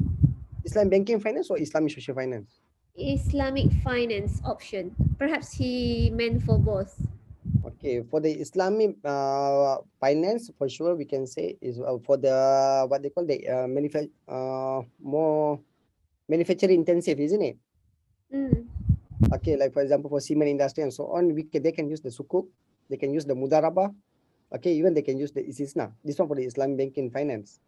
But when it comes to the Islamic social finance, okay, we can use the what they call Islamic equity crowdfunding. Crowdfunding can be used, okay, for the manufacturing industries as well. Okay, because because why? Because this is the heavy industry basis. Some of the investor for sure they are expecting the return. Okay, so you cannot go for the Saraka base, or even we cannot go for the Zakat base, because why? It's a one-off payment, isn't it? Unlike the Islamic crowdfunding, Islamic equity crowdfunding, it provides some profit to the investors. They can use the concept of mudarabah, they can use the concept of the sukuk, okay? They can even use in the concept of istisna as well. So they can integrate under Islamic equity crowdfunding. That is the most suitable one compared to others. Okay, thank you. And this question is from Mozur Elahi Sumen. He wanted to know, can zakat be considered as a wealth tax under a Muslim ruler or Islamic republic? I think it's not about the ruler or Islamic republic. It is from the Allah SWT. Allah mentioned in the Quran. Okay? Allah already mentioned in the Quran, is already in Surah Taubah to pay the zakat. Okay, how much you have to pay, to whom do you have to pay. This one is in terms of the implementation. When it comes to the ruler, okay, when it comes to the Islamic Republic and so on, when it comes to implementation. Okay, like in India, they said they don't have the institutionalized zakat payment. Okay, but they have the ability to pay the zakat. But where to pay? They have pay individually at the individual level. Because why? It is a clear instruction from the Allah SWT for the Muslim. Okay, but when it comes to implementation, it can be, if you ask me, better to implement it based on the institutions. Okay, so that we have the proper channel to getting the fund and redistribute it. Okay, it's not from the country, from the wealth. Okay, this one is instruction from Allah. When you have the money, okay, excess of the money, you have to pay the zakat. Okay, very clear, 2.5%. Okay, when you have the excess, you have to pay the zakat. Okay, it's a clear instruction. It's not from the ruler, right? Not for the ruler, nothing. Okay, it's from the Allah SWT. Okay. Okay, so this question is from Jibril. What proportions or percentage of wakaf is allowed to be given out from one wealth? It's a 2.5%. 2.5, okay. 2.5%. Next question from Muritala. This is a very funny question. Can one offer Saraka by giving out his daughter in marriage to a man without collecting dowry? Wait, apa again Husna, Magda? Can one offer sadaqah? This is Uh-huh. about sadaqah instead. Yeah, Okay. because in the early presentation you are talking about sadaqah. So he wanted to know, can the sadaqah be given in? Can one offer sadaqah by giving out his daughter in marriage to a man Oh, without collecting the dowry? so the giving the daughter, I think this one is mashallah, this one is very sensitive. Eh? Yeah, I think cannot. Okay, if you ask my opinion, okay, this one from my own opinion, okay, you cannot give the sadaqah in the form of the daughter, okay, or it's a human being, okay, only in the form of the asset, okay, or even animal. But for in the form of the human being, only we can provide the services. That's it. Services is different between the what they call human being. Like I'm working here, I'm not belongs to UIA. Only my services belongs to UIA. It is not owned by the UIA. Okay. So when you make the sadaqah in the form of the to marry, I think this is not an appropriate word. Okay, it's not sadaqah. Okay, only the dowry. Yes. Sorry. For example, the mahar. Mahar. Sorry, mahar and not dowry. Mahar. Okay. Then the mahar. When you said okay, no need mahar. Okay. Then there's also a charity sadaqah as well. Okay, when you say okay, no need to go for sadaqah, the mahar. Okay, only use because during the Professor time, even they say some Quranic verses also can be used as a mahar. Am I right? So I think this question should be very careful. So the daughter cannot be used for what they call for the sadaqah purpose. The human being cannot. Only the services. Yes. Okay. Okay, cool. Thank you. So, Prof, this is from Arman Haji Ahmad. Can we walk off all our properties and cash if we died single? Okay, and not married and not distribute to siblings according to Faraid. I think yes, this another issue. Okay, but can we just declare everything as a wakaf? But before you declare as a wakaf, you have to ensure you go for faraid first, because there's a right of the others in your property as well. Although no matter whether you are married or not married, okay, the other siblings, okay, they have the rights. Your parents have the rights. That's for about the faraid. One after that only you can go for the wakaf. Okay, these are the some view. You cannot make everything wakaf, because what you're going to create a lot of later on, you're going to create another dispute between the wakaf agency and the family members.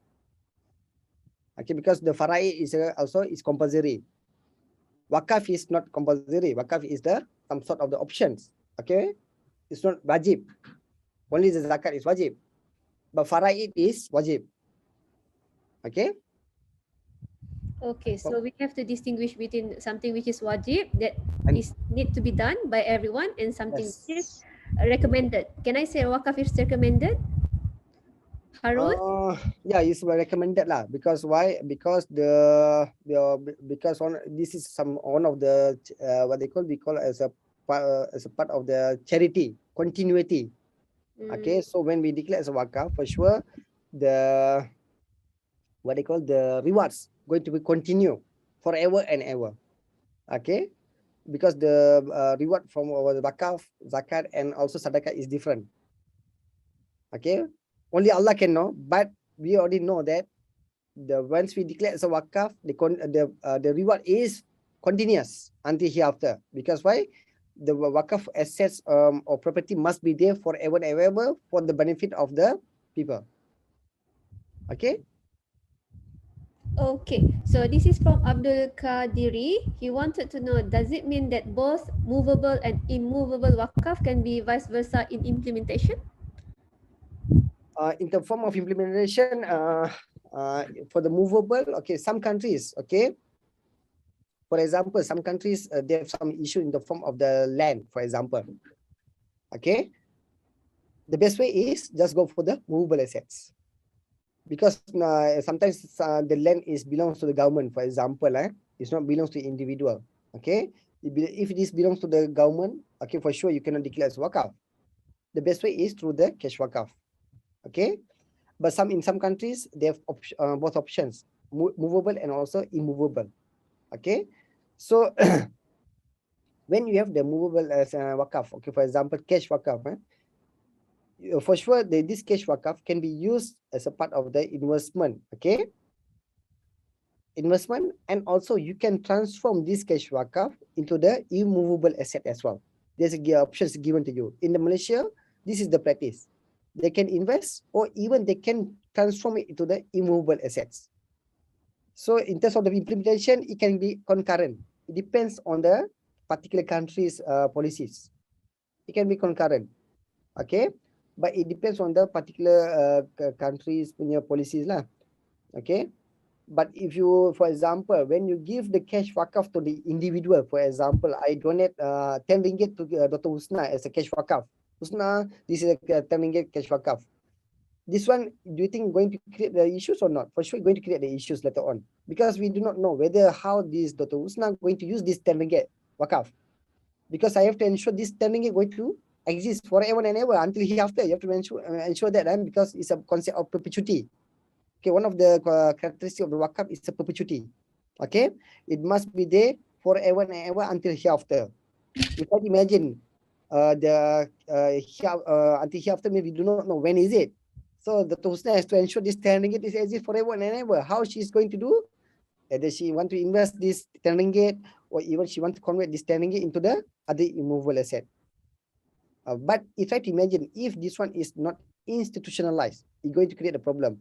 But if it is institutionalized, they're going to manage it very well, inshallah. Okay, so the next question is from Nur Hassan. There are two questions here, Dr. Asmi. The first one, I think you have answered it, but I will just state it just in case if I miss anything. What is the limit in the amounts of wakaf? I think this is 2.5, right? For the wakaf, they are not 2.5. For the wakaf, there's no any limit. You can, it depends on the individual. Like in Malaysia, the minimum is 5 ringgit. The minimum. The limit means the maximum. There's no any maximum. It's up to the individual how much they want to make the wakaf. Is it one third of our wealth? So you said there is no limit, so he can contribute everything. Is it? But which one it can come like when I say which one is wajib or non-wajib? Okay, so there is no such rule as the maximum. No, but no, you no. have to make sure the faraid is fulfilled. Faraid is settled first. Okay, so if let's say he's not died yet, so he can just contribute all, can give wakaf all his property. If he died, okay, but before he died, you have to make sure that for sure the not everything can be wakaf, because he have to ensure the faraid must clear first.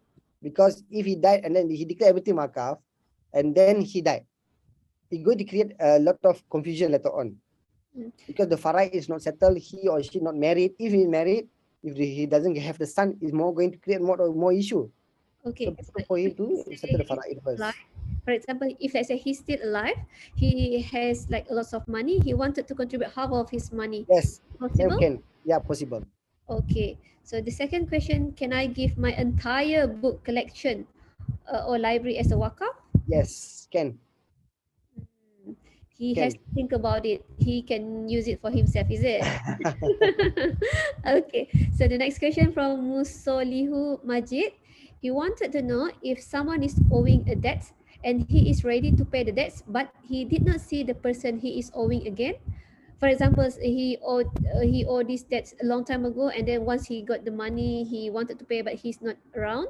He also tried to look for his relatives or friend, but he couldn't find any.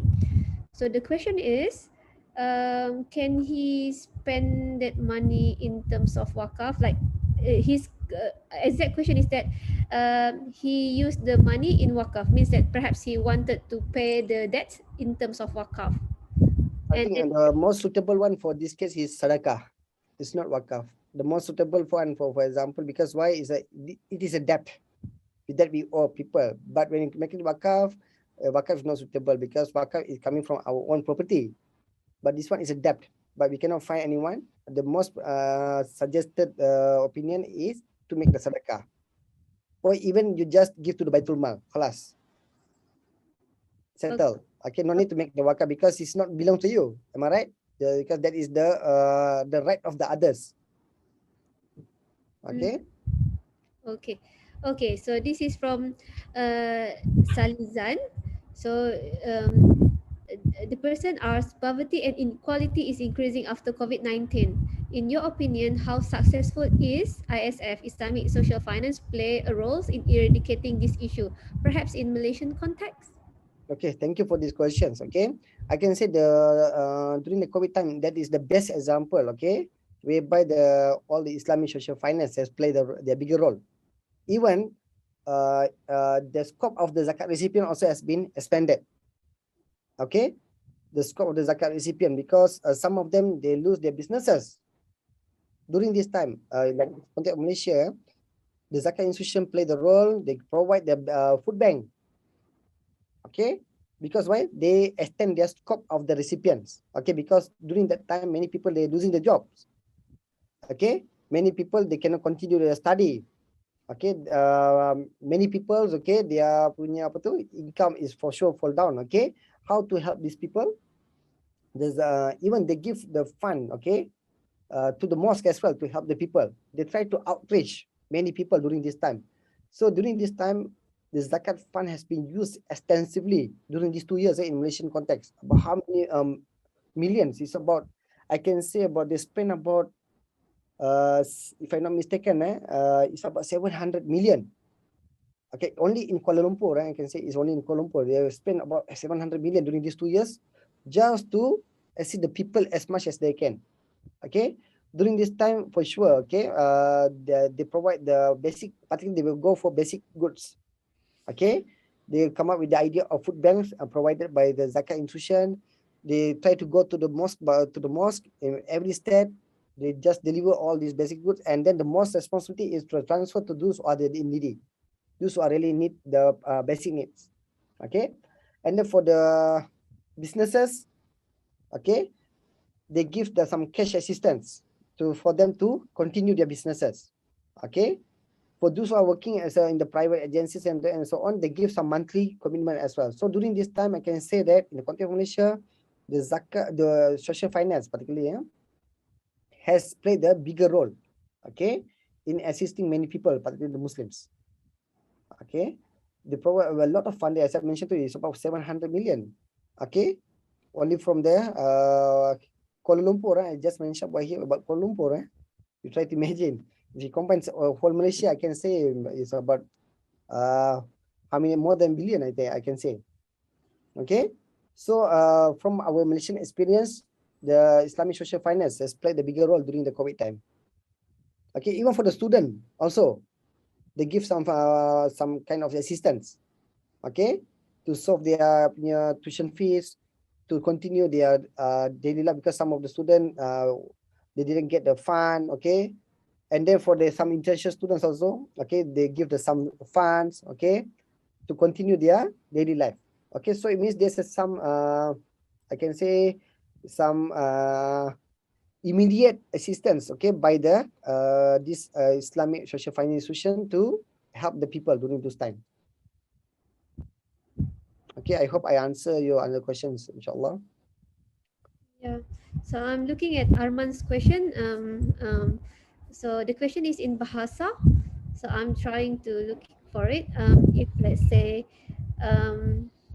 okay, he said that well, can I just read the question in Bahasa or should I translate it first?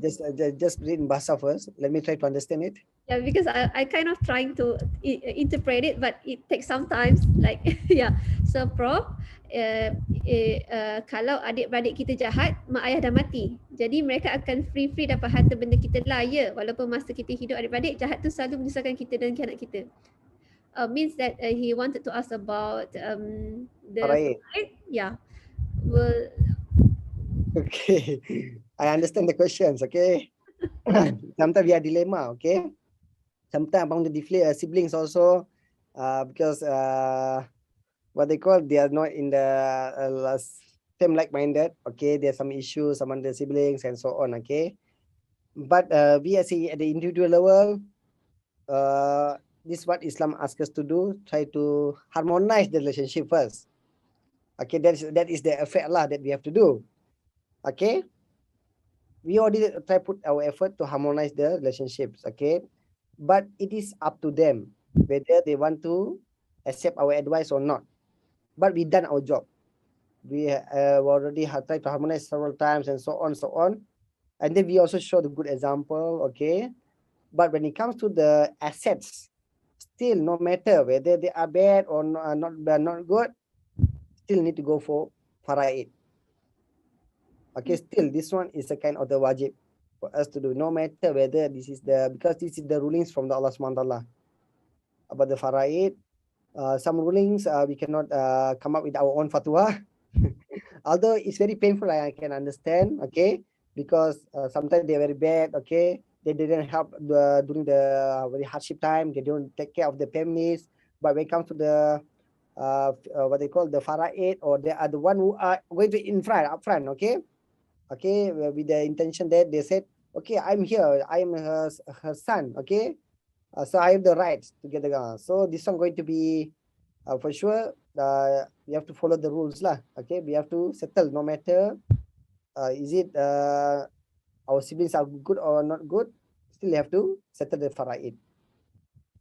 Okay, thank you. So this question is from Musolihu Majid.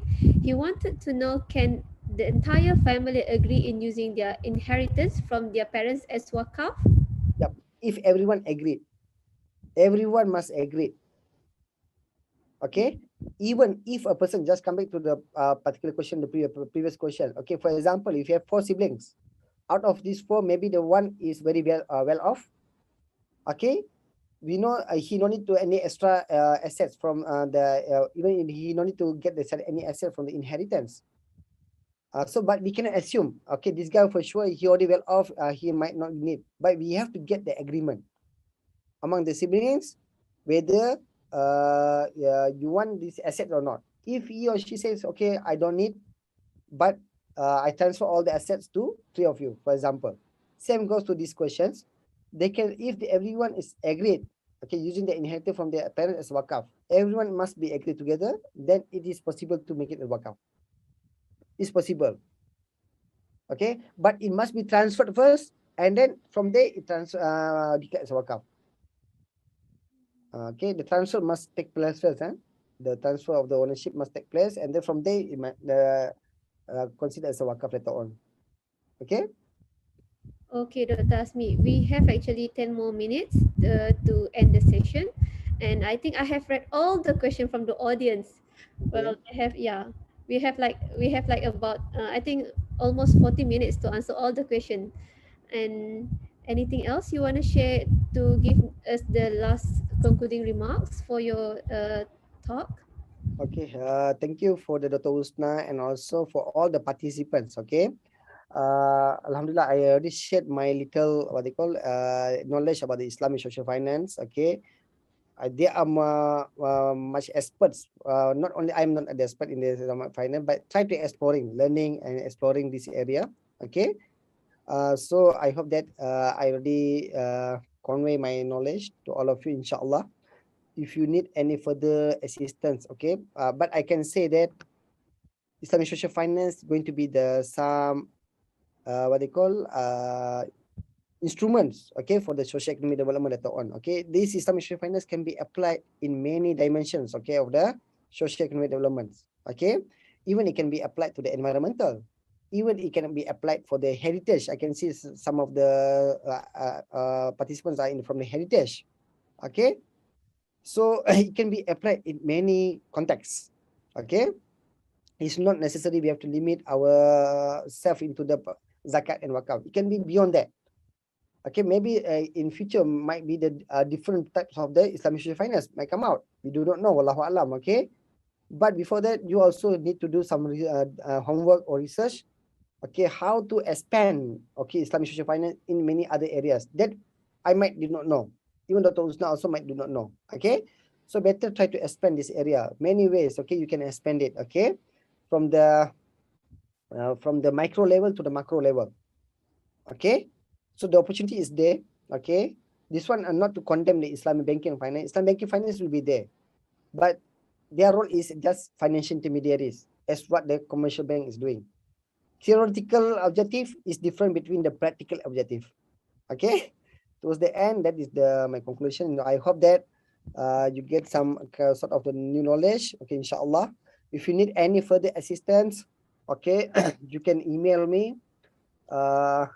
This is my email. I will going to share with you in my chat box, or even you can communicate through me. Okay, +0 1 2 3 9 0 4 2 9 9. Okay, this is my contact number. You can just WhatsApp me or email me. Okay, if you have anything you want to ask, or you want to share any of your idea, even you want to do the further paper, okay, collaborate with me also. Projects, paper also, you are most welcome. Because I know most of you are academician over here. Okay, so inshallah, if you have any idea, we can collaborate together. We try to come up with the paper. Okay, and so many things can be done in this area basically. Okay, I really hope you enjoy this session. Also, I would like to thank for the IIIT. Okay, for inviting me to give to be a speaker for this online short course. Okay, under this course. Okay, and also thank you for our moderator, okay, for nicely coordinating this session. Alhamdulillah. Thank you very much. Okay, thank you, Dr. Asmi, for the knowledge sharing. I think we all learned a lot today. We are so excited to gain this new knowledge. I believe everyone is also happy to be with you, with your presence. So, all the audience, we will perhaps have a break, and then we will start again around 11 in Malaysia's time. Perhaps I think about 20 minutes from now. Okay. So yeah, thank you everyone for your patience. Assalamualaikum. Waalaikumsalam warahmatullah.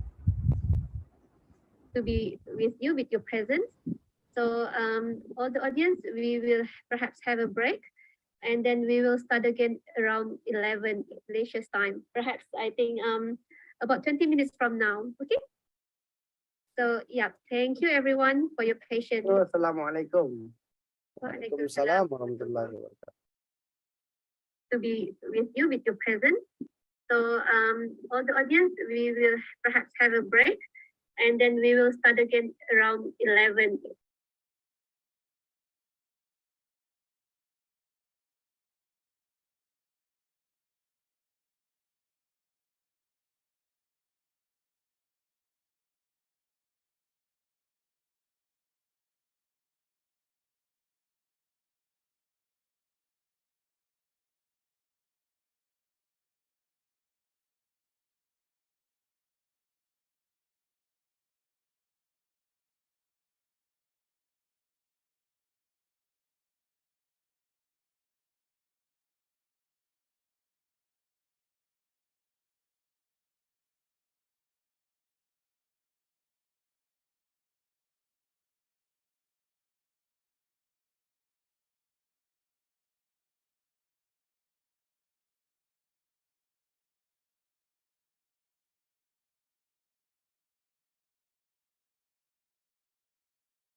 Assalamualaikum. Fine, Alhamdulillah. Let me share my screen first, just to.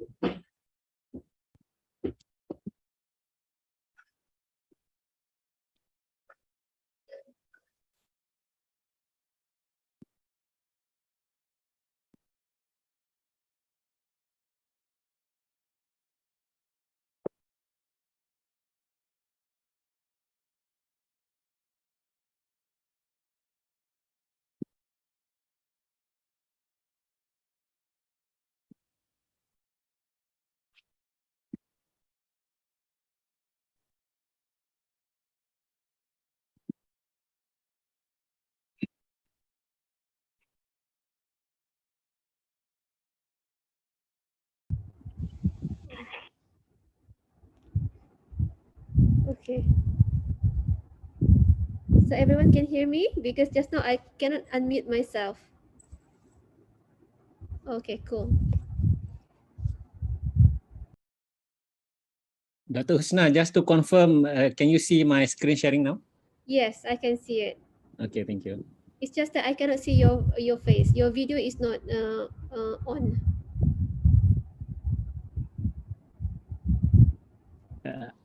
I show my face at 11. Okay, so now it's like 2 more minutes. Okay, we'll start in 2 more minutes. Okay.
Okay, Assalamualaikum warahmatullahi wabarakatuh. Welcome back, everyone. Okay, I hope that you have enough breaks after Dr. Asmy presentation. So we will have our second speaker, which is Dr. Nahar, Dr. Mohamed Mohamed Arshad. I don't think I have to introduce him because I know that you have known him very well. He has been giving lecture a few times. So I think I will pass over the floor to you, Dr. Nahar. Tafadhol. Auzubillahi minasyaitonirrajim. Bismillahirrahmanirrahim. Assalamualaikum warahmatullahi taala wabarakatuh. Dr. Husna, as the chairperson for the session, my respected audience, wherever you are, I hope you are all in good health and in good iman, inshallah. And my topic today is related to labor issues in Islamic economics. Before I start, if you haven't subscribed to IIIT YouTube, please do so. Like the video. And if you are on Facebook also, please like the video. This is to support our organizer to promote their programs. And the purpose of the topic today is to highlight issues related to labor or workers. And we want to link the issues to Islamic perspective. There are two parts of my presentation. I am given 2 slots for the discussion today. The first slot, basically, I would give an overview on the landscape of labor market discussions, or to be more specific, what are the common discussion in labor economics. One of my area of specializations is labor economics. And then the second part of the discussion, hopefully in the second slot, we will zoom into the issues, and I may pick one or two issues to give us a good flavor on the Islamic perspective, inshallah. Hopefully Allah make it easy for us to understand this topic. Therefore, with that introduction, the learning outcome of the discussion would be only two. The first one is to understand the structure of labor market discussion.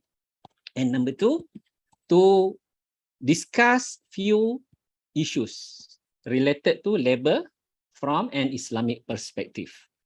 I am not going to use a PowerPoint presentation for today, but I will use my mind mapping tool just to show you all the various connections that we have in the discussion. So now, when we talk about labor economics, this is basically the flow chart that I will discuss. Hopefully you can see, I will zoom in later. But let's first, when we say labor or workers, the term labor and workers have evolved from time to time.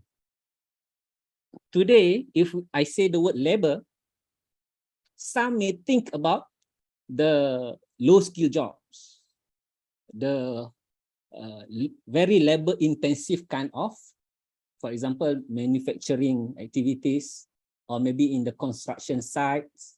Those are the connotation or the reflection, imagination that we have when we hear the word labor. And that's maybe more befitting if you think about going back to the history during the Industrial Revolution, when manufacturing was booming, especially in the Europe, there were forced labor. The term used was labor. And then slowly we move to the economy where we talk about workers. Slightly different tone, but still doing basically the chore related to jobs. And workers basically in around after World War II, we have the version, the white collar workers and the blue collar workers. It's more reflective of the manufacturing style of many economies of the era. Today, when many economies move to the services sector, people talk about talents. So from labor, worker, now people talk about talents. People look for talents. And this actually tells us about the evolution in the job market. If you ask me what's before labor, before that, we have the term slave. Slavery, yes, during the slavery period, there was also workers, those who free men, they work, and they are also slaves. But today, we may have another version of modern slavery. I may touch that issue later, but this is just to give you the landscape of the word labor itself has evolved, and that's because of the nature of our economies today. As we move towards more technological based and services based economy, I think it's no longer suitable to call the workers as labor, right? Because it's give different tone to the word. Now, in labor economics, the discussion can be divided into two. We can talk about the micro aspects of the labor market.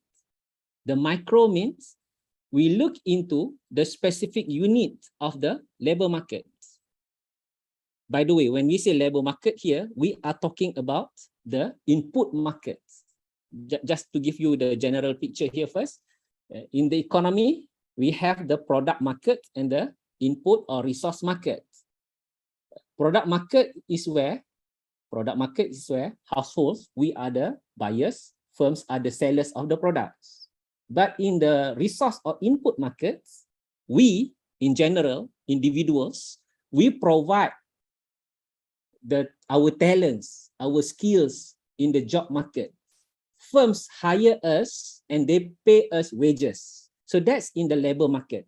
And therefore, today we look into this area. It's a very specialized area, right? Another type of market also related to resource market is the financial market. So therefore, in the production sector, when we want to produce output, we have capital and also labor. Those are the two major inputs. When we want to deal with the labor, we go to the labor markets. And that's where we have this micro aspect of the labor market and the macro aspect of the labor market.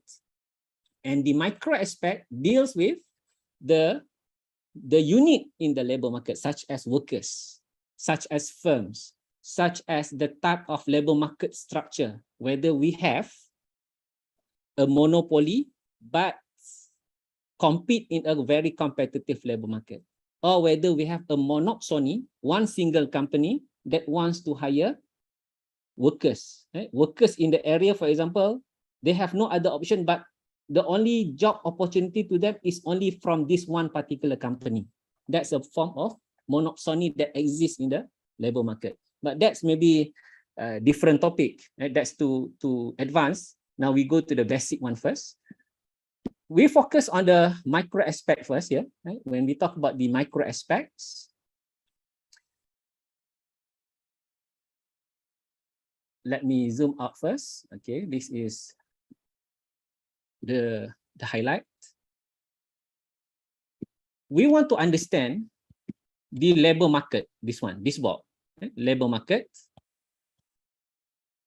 or market of labor. I put that as market of labor. Before we reach to this box, there are basically three important actors in the labor market. There are three important actors. These three actors, we need to understand slightly a bit on their behavior, because later when we visit the issues, then we can unfold what are the issues surrounding these three actors. The first actor is the workers themselves. Workers. Where we can find workers in this market? Workers in the market we can see from the supply of labor. This box, supply of labor.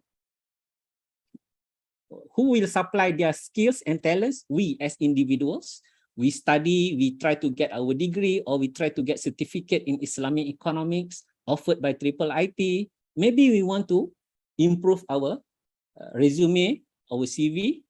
And one of the reasons, apart from we do this lillahi ta'ala, we also want to improve our human knowledge or human capital, we say that. And that's where we can supply certain skills or talent in the labor market. So that's where we get the supply of labor. That's from individuals or households. Okay? This is the first actor. The second actor comes from this one. This one. Demand for labor. Demand for labor. Who would demand labor? Who would demand workers? The firms, the companies, the corporations. In the job markets, firms would hunt talents. They would look for suitable candidates to work for the company. And these firms would make certain decisions on who they want to hire. And that's also included in the study on in labor economics. How firms make decision to hire workers?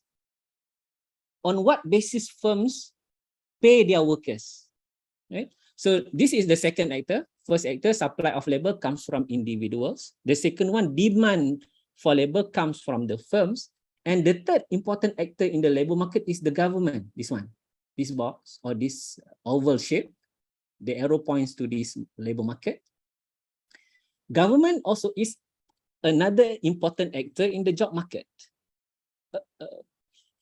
So yes, government would hire workers as well as public servants. Okay, that's another story.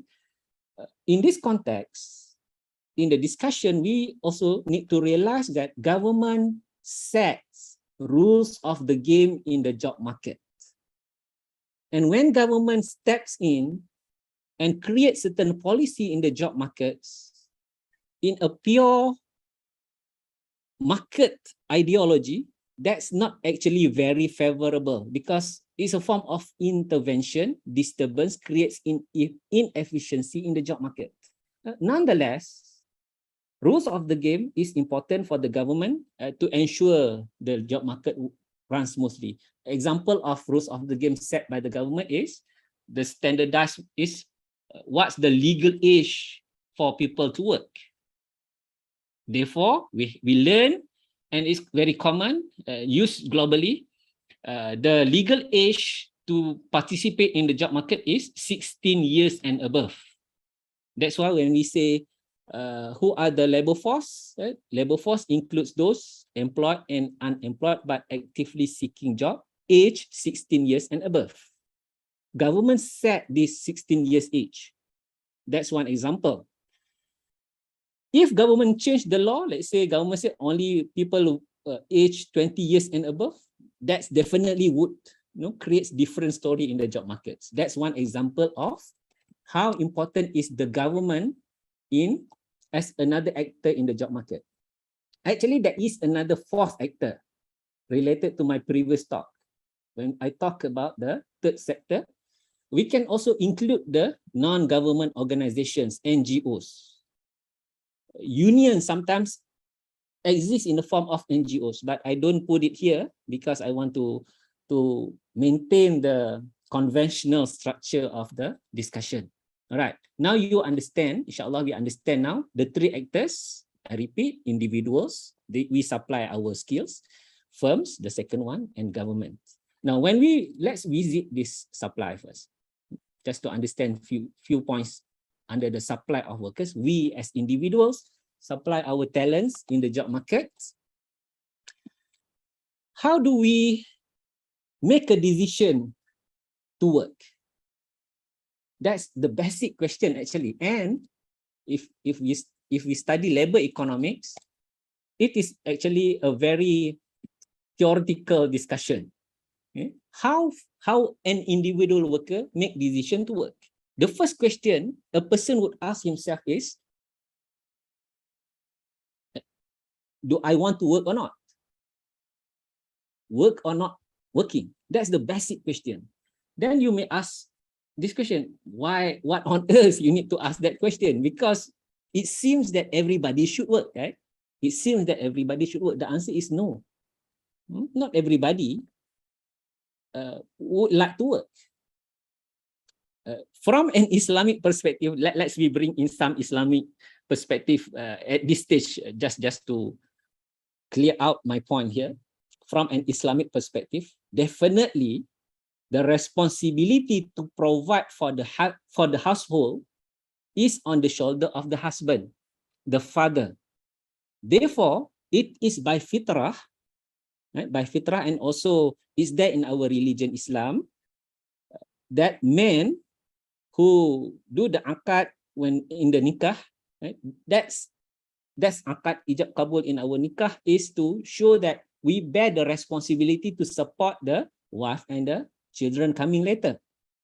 Therefore, this question, work or not working, when it's come to men, it's basically become wajib on men who has a family. He must find proper jobs sufficient to support his family. But work or not working can be an option to women. That should be open to women as an option for them. If one day the wife tells us, husband, I don't want to work, then that should be the option available. Okay, and that's actually a very crucial question that we have in the labor economics. Okay, just to make you aware of that question is there. There is a clear theory on that. And then if we say I want to work, so we have addressed the issue of the first question, work or not working. Okay. The second question is if we say I want to work, yes, I want to work. The next question we need to ask, how many hours we want to work? That's where the point here comes. Work leisure decision. How many hours we want to work? Again, some of you may ask, are we supposed to work 8 hours per day? That's quite common in many countries where many firms would say that you need to punch in a certain hour, you need to make sure that you work for 8 hours.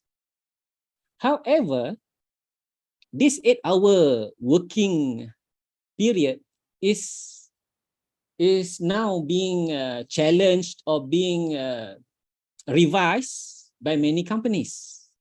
Okay? There are companies that choose to allow for workers to work around 36 hours per week or even less, or some companies don't even bother whether how many hours you work, as long as you deliver the output expected. Okay? Whether that's some reform in that we can find in the job market today. Okay? So this is important, work-leisure decision.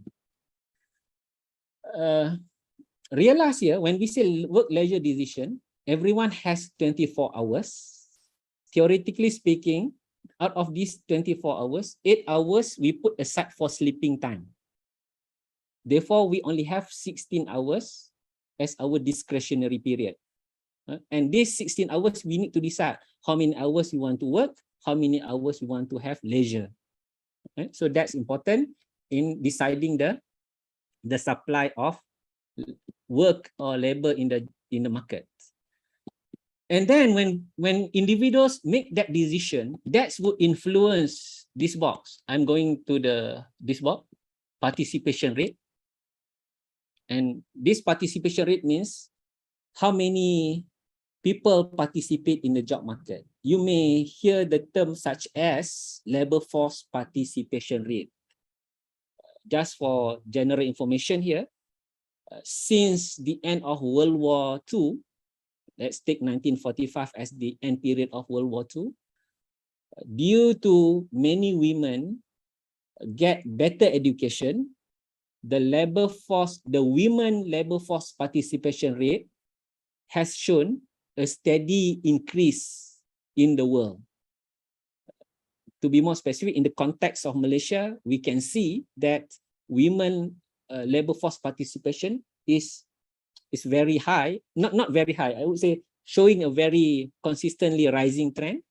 And that's become one important factor contributing to the growth of the economy over the period.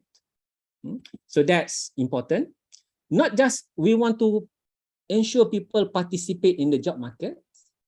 This one, this oval shape, quality of labor also matters today. When we say who participate in the job market, we want to know the workers with tertiary qualification. Right? We want to have quality of the human capital.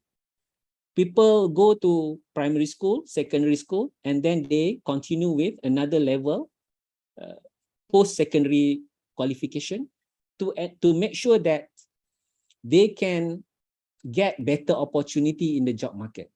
That's why there is a saying in many labor economics textbook. Having a degree, undergraduate degree, having a degree is a gateway to the middle income class. That's a saying on that when we discuss on quality or human capital investment. So these three oval shape, right, from quality of labor, participation rate, who participate, and then how we make the decision, work-leisure decision, that would influence the quantity as well as the quality of workers that we have in the economy. That's on the individual side. Definitely we can talk about the demand side later. I need to go fast to go to the issues. Right? Demand for labor, firms. The word firms, I use a lot this term firms, because even though today we have corporations, we have multinationals, but the economics textbook would still use the term firms. Firms. But today, if I say the word firms to normal people, you may say legal firm, accounting firm. That's the idea. But in the economics textbook, firms refer to the companies. Today we may refer to companies. Now, these two, supply and demand, make the market of labor. What do we have in the market of labor? Definitely, this is where market of labor. This is where we can look at how wage rate is determined by the economy. The wage rate it is in general set in the job market. Definitely, job market is more complicated because we are dealing with human beings, and each individuals, they are unique in terms of their skills, knowledge. They are also unique in terms of their experience, in terms of the qualification. So different qualification may have their own job markets. Okay? So that's create more complication in the job market study. So here, job search, people who there are constantly number of people coming to the job markets. They are looking for opportunities. And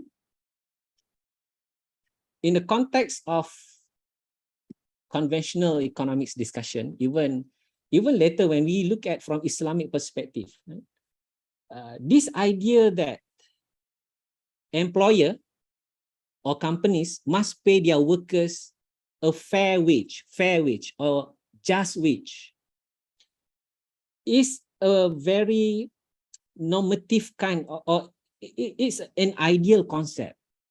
Okay? We always, when you read articles on how employer should treat their workers, you will see many authors or many scholars for that matter would say, employer should ensure they pay their workers a fair wage. How do you know that you are paying your workers a fair wage? All right, that's the big questions. One reference is to look at the job market, the labor market. What's the market rate for that for that particular worker? But sometimes job market may not give the wage rate that is fair to the workers. For example, the wage rate is too low, where the workers can't even afford basic needs. And that's where sometimes government, we talk about government just now, step in and introduce the minimum wage. And so that's, I just want to highlight, it's not a straightforward discussion where you can read Quran and Hadith, you have a silver bullet to solve labor market issues. We are dealing with human beings, and hikmah, wisdom, maslahah considerations, these are all would come into play when we want to address certain aspect of labor issues, and I will show that later. Okay, so now the basic of all this is labor market is very important because of the following. Right? This shape, efficiency pay scheme. What is efficiency pay scheme? When we want to identify the wage rate, the best way to get the reference point is to go to the labor market. See what market offer. For example, fresh graduate. What's the fair wage rate for the fresh graduates in Malaysia, in Indonesia, in Pakistan? The rate may be different. So market becomes the reference point. And then when market decide on the wage rate, definitely there is some wage structure. There will be some form of wage structure. For example, the pay for the professionals would be different than the low-skilled workers. And that's create some form of inequality as a consequence of this situation. Okay? And inequality is a big issue today. All right. If the fresh graduates is not getting attractive income with their qualification, I repeat, if the fresh graduates are not getting attractive wage from their qualification, let's say now they have a degree, but the fresh graduate market is not really giving them an attractive salary, these fresh graduates may run out from the country and try to move or migrate to different country that can pay them proper amount of income or salary. And that's create brain drain. Yeah? So wage structure can be very local to the economy. And that's where sometimes in certain country, you can see that the wage structure is so tight and or the income difference is so wide, and that creates social and economic problems also. Okay? And then mobility and migration, that's very common in the job market. Migration happens because people look for opportunities, better opportunities. Migration can happen locally, for example, from rural area to urban area, or from one country to another country. And definitely there are many issues when we want to talk about this migration and so on. Okay? So that's just to give you what are the common discussion happening in the market of labor. So here we have the government, I mentioned that. And another aspect that would influence the labor market is union movement, union. This one, union and collective bargaining. Remember that as an individual worker, we are powerless to deal with the employer. We are powerless. Workers, basically, we are the receiver in many contexts in the job market. We need to listen to the boss. We need to listen. They make the big decisions. We are affected by the firm's decision. In order to get some power, at least to do some bargaining with the employer, workers form union. Okay? Workers would form union. But not all industries would allow for union, and some governments are very strict on workers try to form union because there are implications of union movement. There is also historical and ideological points related to union formation and so on. But again, whatever power the union has, that definitely would influence the labor market. There is a study showing that in general, right, over the past 40 years, the private union workers, who work in the private sector, the union strength is showing a declining trend. But for the public union, workers union, those who work with the government, their influence are in general consistent, right, for the past 40 years. And definitely, I've read some articles try to relate to what's Islamic view on union and so on. I think all these issues, as long as the union objective is to fight for the welfare interest of the workers, that should not be a big problem. But union could cross the line when unions start to influence workers to form strike or demonstration that would affect the operations of the companies. Later, we will see some issues related to strike. Okay? And then definitely in the job market, discrimination is very common. Gender discrimination, religious discrimination, that may happen in the job market. And that's an issue also. Okay. Now that's on the micro side of the discussion. Micro aspect of the labor market.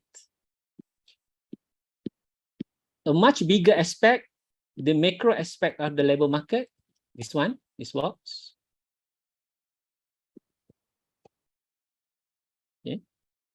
The macro aspect. This point, it deals with a much bigger picture. For example, when we talk about the issue of unemployment, okay, over here, I can highlight the issue on unemployment, employment and unemployment. This is a macro aspect of the job market. definitely is a big issue to many economists if the level of unemployment rate is high. And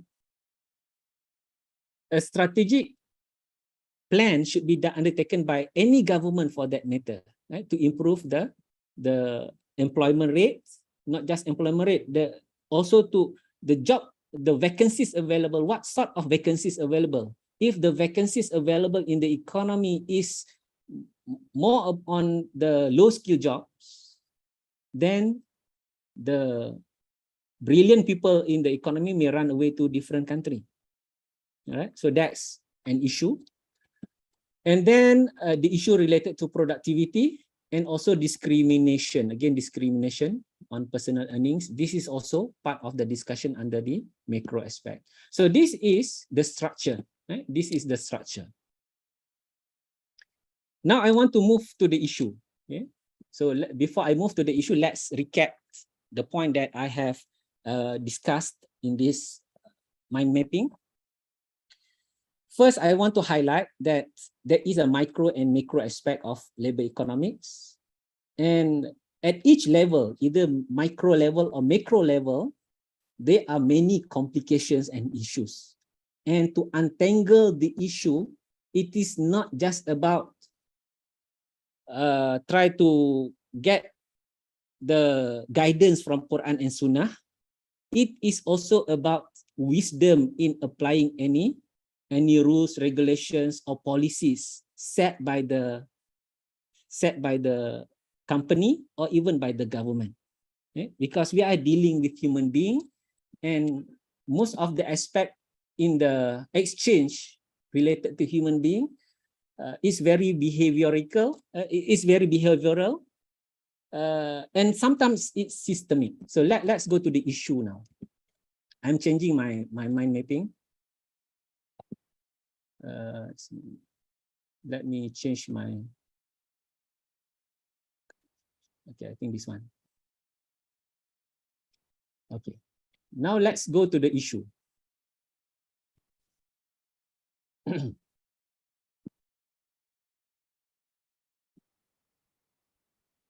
Discussing about labor issues in Islamic economics, personally, I would say this is a very advanced topic. Hopefully, there are people, among the audience who plan to continue for postgraduate studies related to labor issues. Hopefully, you can get some ideas on what your research topic on this. So this is not about certificate level anymore. This is more about presenting some of the common issues facing the labor market or labors, and more specific is we want to relate that to Islamic perspective.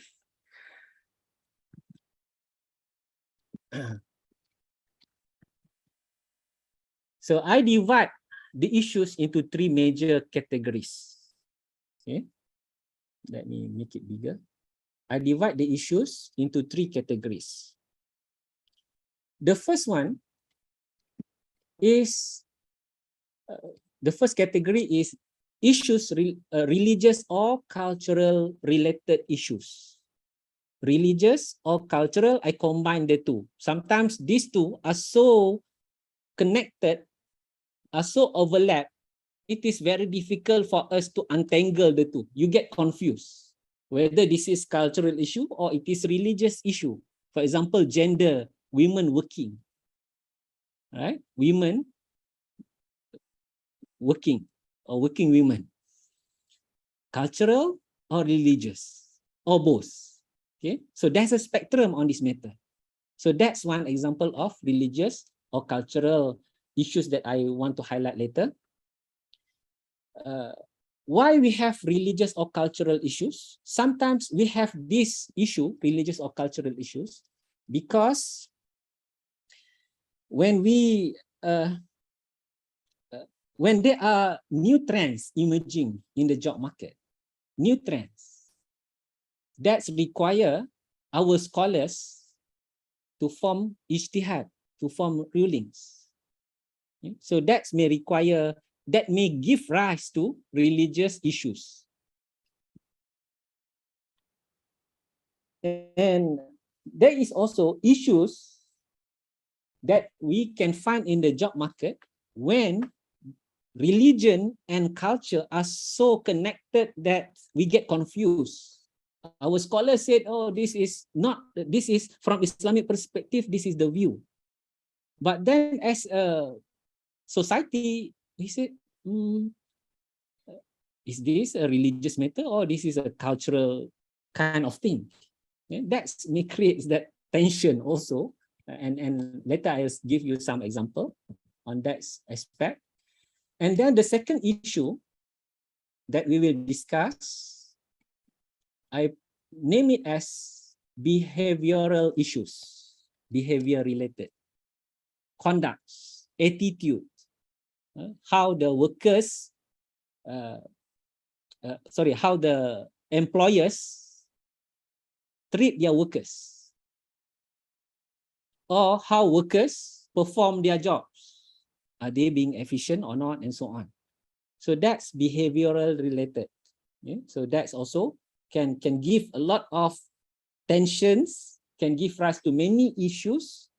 That's why we have other aspect of studies related to labor. For example, we have study, we call it as organizational behavior. We have a study that we call it as human resource management. There is also a study about management, strategic management, leadership.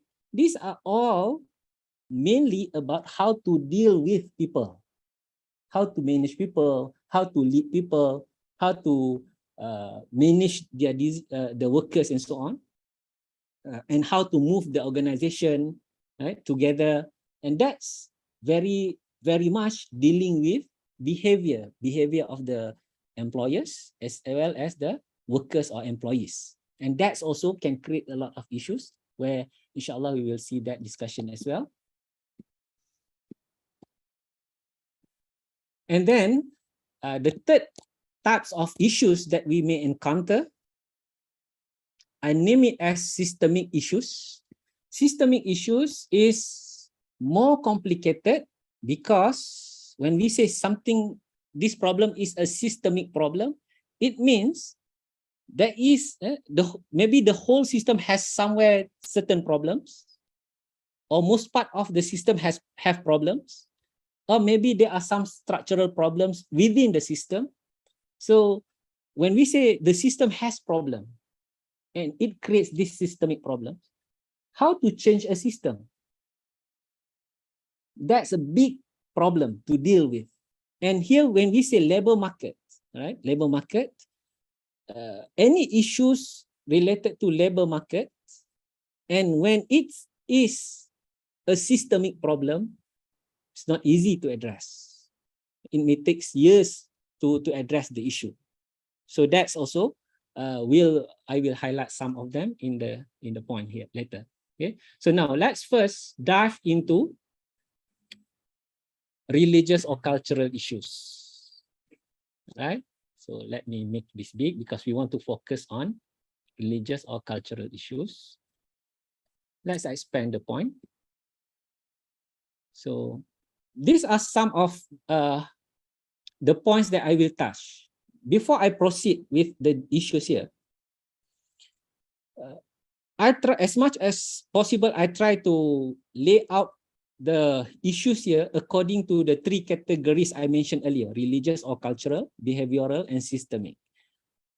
Just as a disclaimer, some of the points in religious or cultural issues can also appear in behavioral issues or systemic issues. It is not mutually exclusive to these religious or cultural points alone, right? But I try to put them in a more structured perspective so that when we are talking about systemic issue, we don't confuse with religious issues. Okay, so that's the purpose of this mind mapping. Now let's go to there are a few points I want to highlight. I try to pick and choose here. Now, when we say religious or cultural issues, definitely our main reference is Quran and Sunnah. Quran and Sunnah is our primary sources of knowledge, our main reference when we say Islamic economics.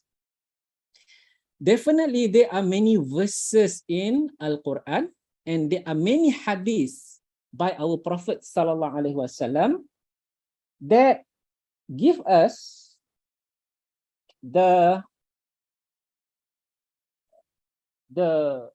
normative aspects of labor discussions. What do I mean by that? For example, we can go to certain hadiths, for example. Let's look at this hadith first. Okay? There are definitely many other hadiths, but I just want to highlight and connect to the issues. If you look at this hadith, Abu Hurairah radhiyallahu anhu narrated that the Prophet sallallahu alaihi wasallam says, Allah says, I will be against 3 people on the day of resurrection. 3 people that Allah will go against them. The first one of these 3 is that the one who make a covenant or an oath in my name, in the names of Allah Ta'ala, but he proves treacherous, khiyana. He is not amanah to the covenant he made. So Allah will go against this person. The second and third point here are related to labor issues.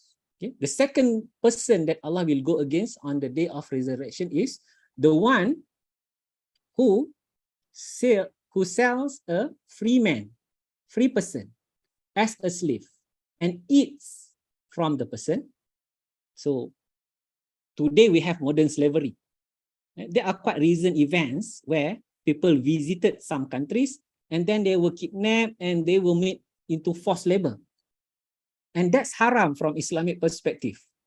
And before the advent of Islam in the Peninsula Arabs, it's quite common where free men, when they travel in a group, sometimes the bandits came and catch the people and sell the free man as a slave.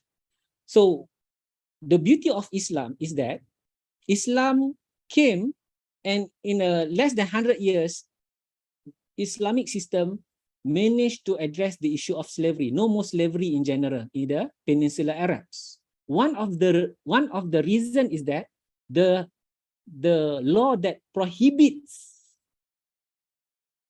making free men to be slaves is there in our religion. Okay, so that stopped the sources of slavery. For example, here in the second point here, and then the third person that Allah will go against on the day of resurrection.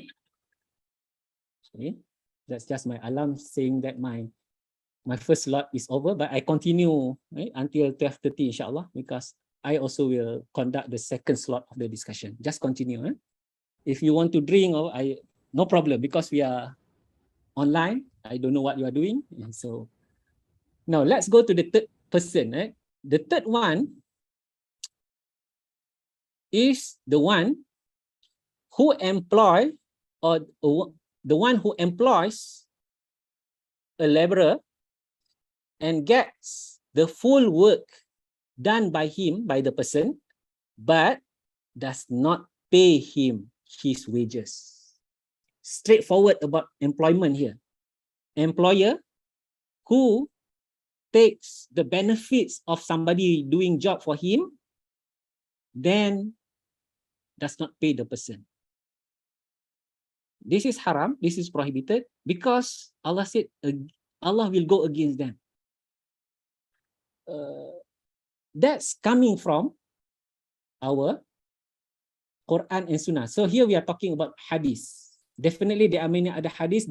Another famous hadith is where Prophet said, an employer should pay their workers before the sweat dried.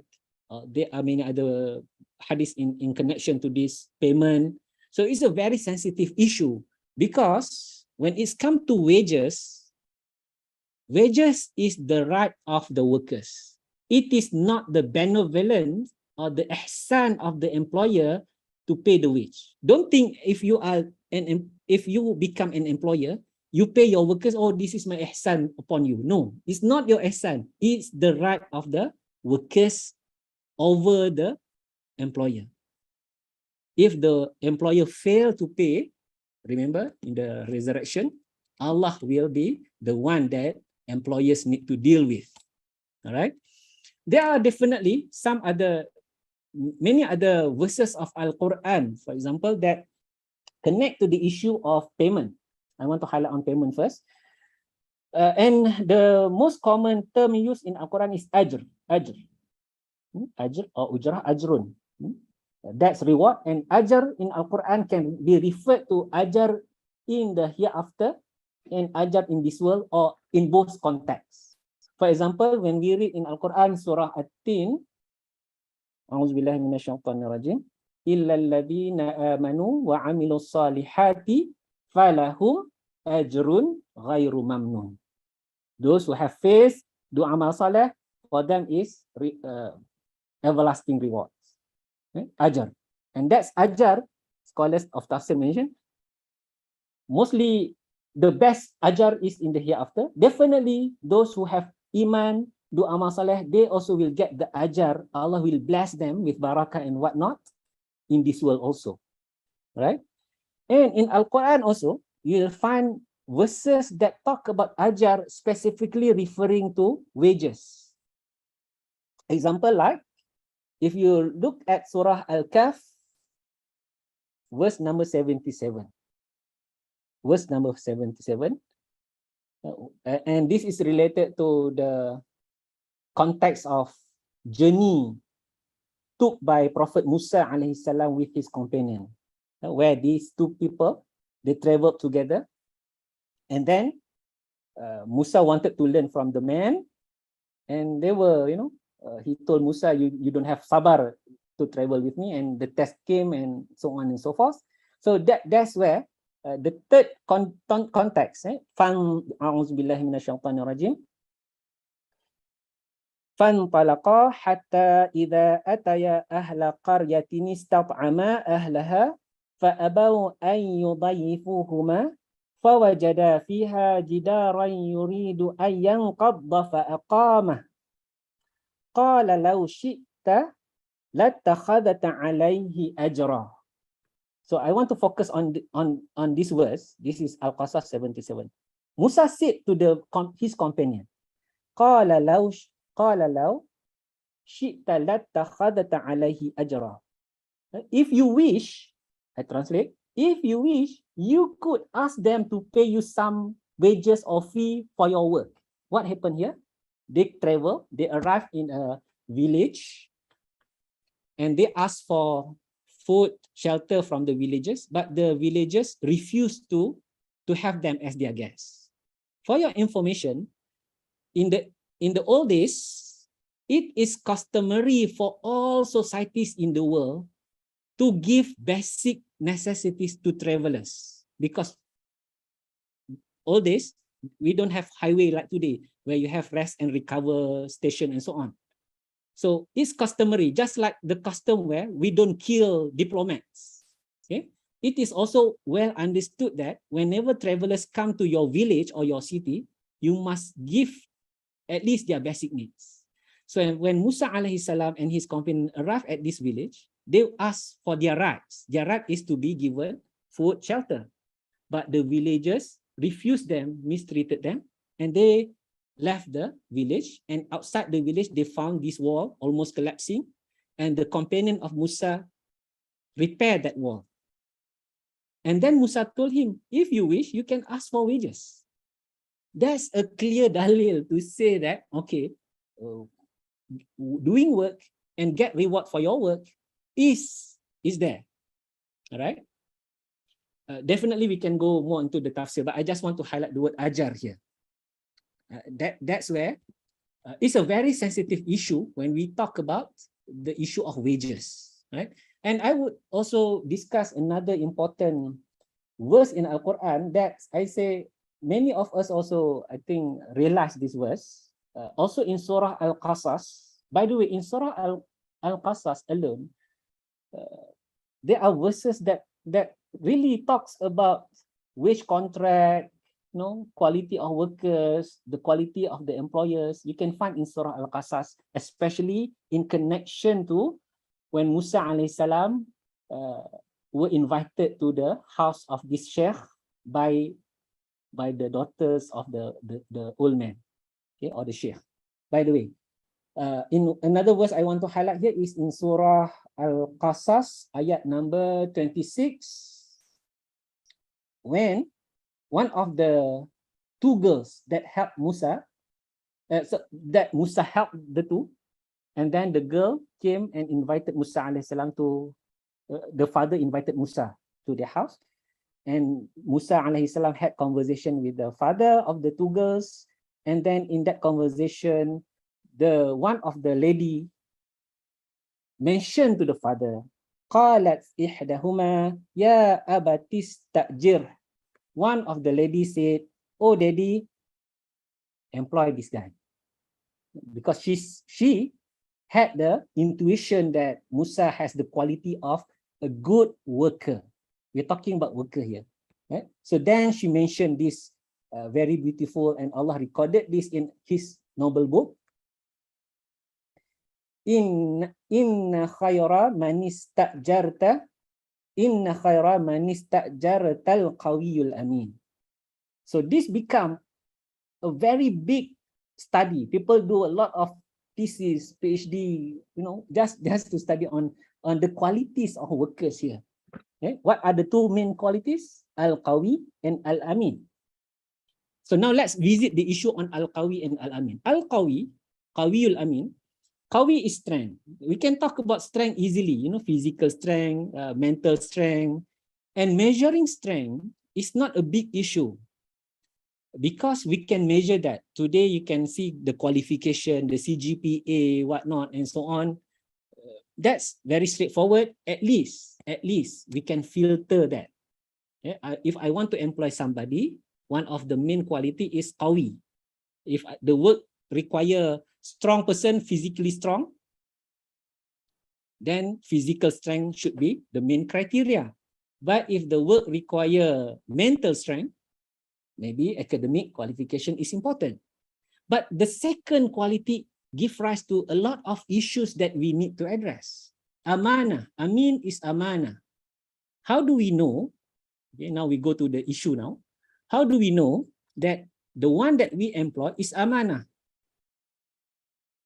There is no metrics in organizational behavior, human resource management, or whatnot, to know whether this person is trustworthy or not. We can only know whether this person is amanah or not after we employ the person and we see whether he is amanah or khiyanah. All right? So that's the aspect today is very much lacking. For your information, we may have many people with good qualifications, but there is huge scarcity of amanah individuals in the job market. And definitely our religion is very vocal on the issue of amanah. That's just to highlight on some issues related to Quran and Hadith, and that's very theoretical basically. It's theoretical, right? Now let's go to another aspect. I tell you, I may not be able to finish all my points, but that's hopefully would entice some of you to come to UIA and study in the kuliah. Some marketing. Now, values. Okay.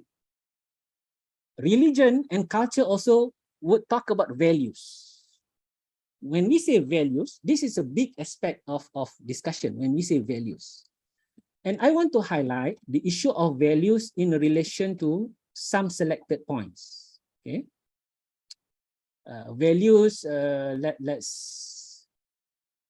talk about this value already. Qawiyul amin, strength and trustworthy, right? In Surah Al-Qasas just now. That's value in terms of, especially on amanah. We want amanah workers. How we identify one. That's an important value to find. And I mentioned that trustworthy workers is hard to find today. Another aspect of value that we can talk about in the job market is value related to justice. This is a big word. Justice is a big word. But I just want to highlight on few points. When we say justice, often we hear workers complain that their wage is not fair. They are complaining about justice. So that's one aspect. And when we hear complaint from workers about fairness, about justice, or for that matter, if we become a person with authority in our organization, and when we hear that people say, I'm not treated justly, beware, because justice is commanded by Allah Ta'ala, right? And that's required for people to as much as possible to fulfill the requirement to be adil. Okay? So workers usually complain about justice. Another complaint by workers that we can hear about justice is they have too much work. Work encroach into their life 24/7 with the technology and so on. Now they said we need work-life balance. We don't want to work. We want balance, work-life balance. And here, this is also a complaint about fairness, to respect workers' time when they need rest. That's a question about value, right? And to provide the good working conditions to workers, also related to the concept of justice. And so these are 3 points that I want to highlight when we talk about value. One of the main elements is justice. And yeah, employer also can say their workers are not fair to them, but realize usually when it's come to the issue of justice, the people on top, they have more responsibility, more authority to ensure justice prevail in their organization. And value to be ihsan towards the workers, benevolence, that's also important. If you read in Surah Al-Qasas also, just in connection to the story of Musa alayhi salam, get the job offered to him and the wage contract done, and the man who employed Musa alayhi salam told Musa, you will find me among the people who is a saleh. You will not find me to be hard on you. That means kindness as employer. So these are value, right? The values. Issues. Now, what are the issues? How do we inject these values into the job market, into the management, into our workers? That's a big question. That's why today we have discussion about compassionate leadership. Right? I think it's quite trending years back, compassionate leadership, and so many other new terms being thrown into the management because of this value requirement and lack of value, especially in dealing with the workers. So that's just to highlight a few points. Maybe I close this not to mess up my diagram. I have talked about ayat, these verses also. This one also is done. Maqasid, okay, maqasid, religious, cultural issues related to maqasid. This is a big word. Maybe I will relate to the issue of maqasid when we discuss, hopefully, if we have enough time, when we get to systematic issues. Because when we say maqasid, to promote well-being, to promote maslahah, and to prevent mafsadah, as two general objectives of the Sharia, there should be strategic thinking by the employers and by the government to improve the quality of human being. All right. Maybe I will not address or highlight that at the moment. Maybe if we get to the point, I will give you an example on that point. So that's on maqasid. That's under religion. Now I have the point here, gender. Right? I put it here because when we say gender, is this religious issues or is it cultural issues or both? It depends actually, it depends. For example, there are many issues related to gender and work, discrimination at the workplace because of gender. We have glass ceiling, glass wall issue, right? So that's an issue that we need to address. Women cannot go higher to a much higher level of position. They call it as glass ceiling. Maybe not in all country. Right? Not all country would permit that or make it easy for women to thrive in their profession. So is it cultural or is it religious? I just throw the question because I know my audience are very global and you know your own context. All right.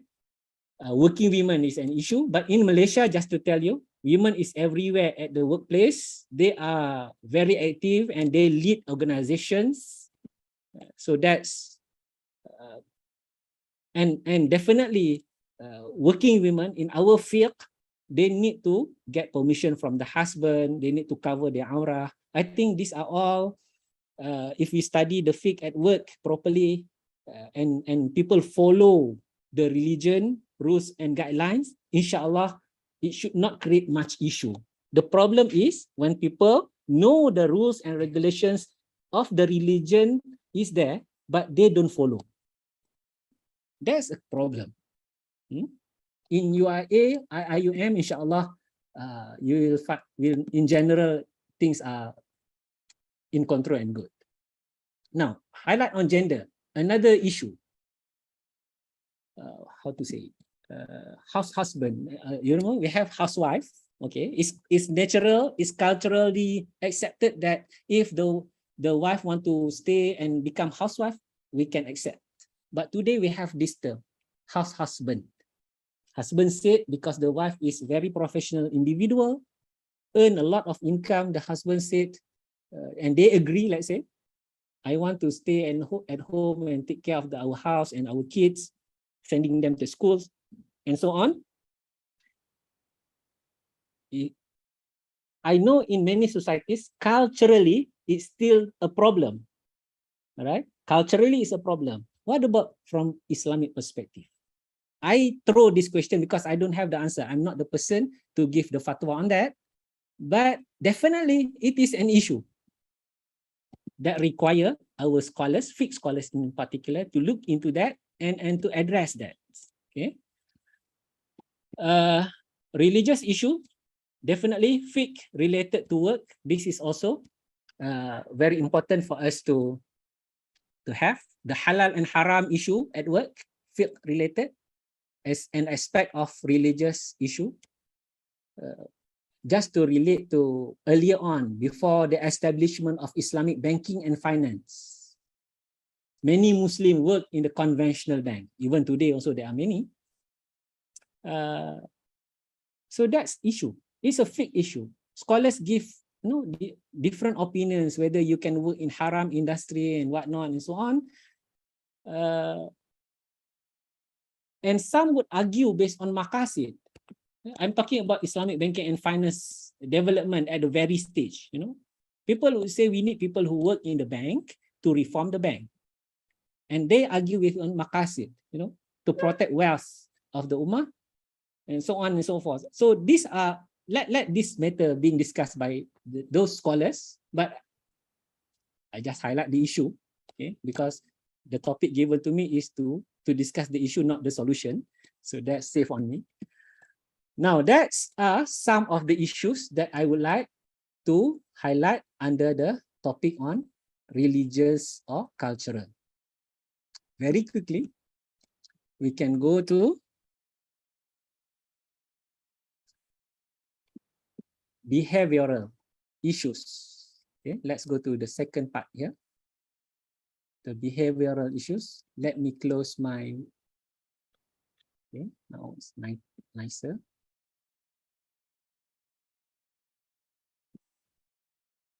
When we say behavioral issues, definitely we are dealing with, here I highlight 3 important points. The first one is labor market actors. Okay, the labor market actors, or the micro level. So what do we mean by this? I mentioned this in my earlier mind mapping. We can talk about the following actors, their conduct and behavior, workers, right? The conduct of the workers at the workplace, amanah of the workers. So when we say behavioral issues, definitely we can get a lot of guidance from our religion, Islam, and the culture also. Therefore, we can see the connection between religion and behavior. And that's true because one of the reason of Prophet Sallallahu Alaihi Wasallam is to innamal bu'istu liutammima makarimal akhlaq. Right? One of the mission of Prophet Sallallahu Alaihi Wasallam is to perfect akhlaq, to perfect behavior, to perfect conduct. And examples of the good characters are apparent in the examples of Nabi Sallallahu Alaihi Wasallam. So that's very clear. We can get that guidance from prophets. And therefore, not just workers, companies, government, and non-government organizations must, to their best ability, fulfill the standard, the high standard of conduct or behavior. So that's the ideal of the discussion. But definitely, when we look at labor issues, and when we find a lot of problems due to behavioral related issues or problems, then we say there must be some problems here. Right? For example, there is a publication by Excellence Without a Soul. There's a book, Excellence Without a Soul, from a Harvard University professor.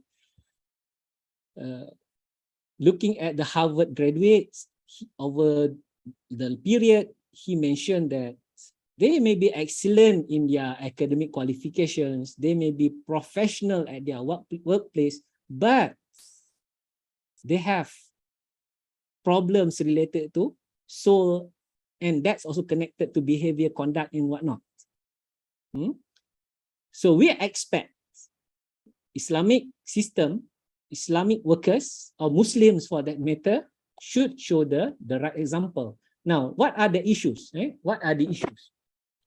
I can definitely, you can go to many issues under behavior, but we will just go very briefly on these points. Let's focus on behavior related to the employers, or if you like, our boss. Okay.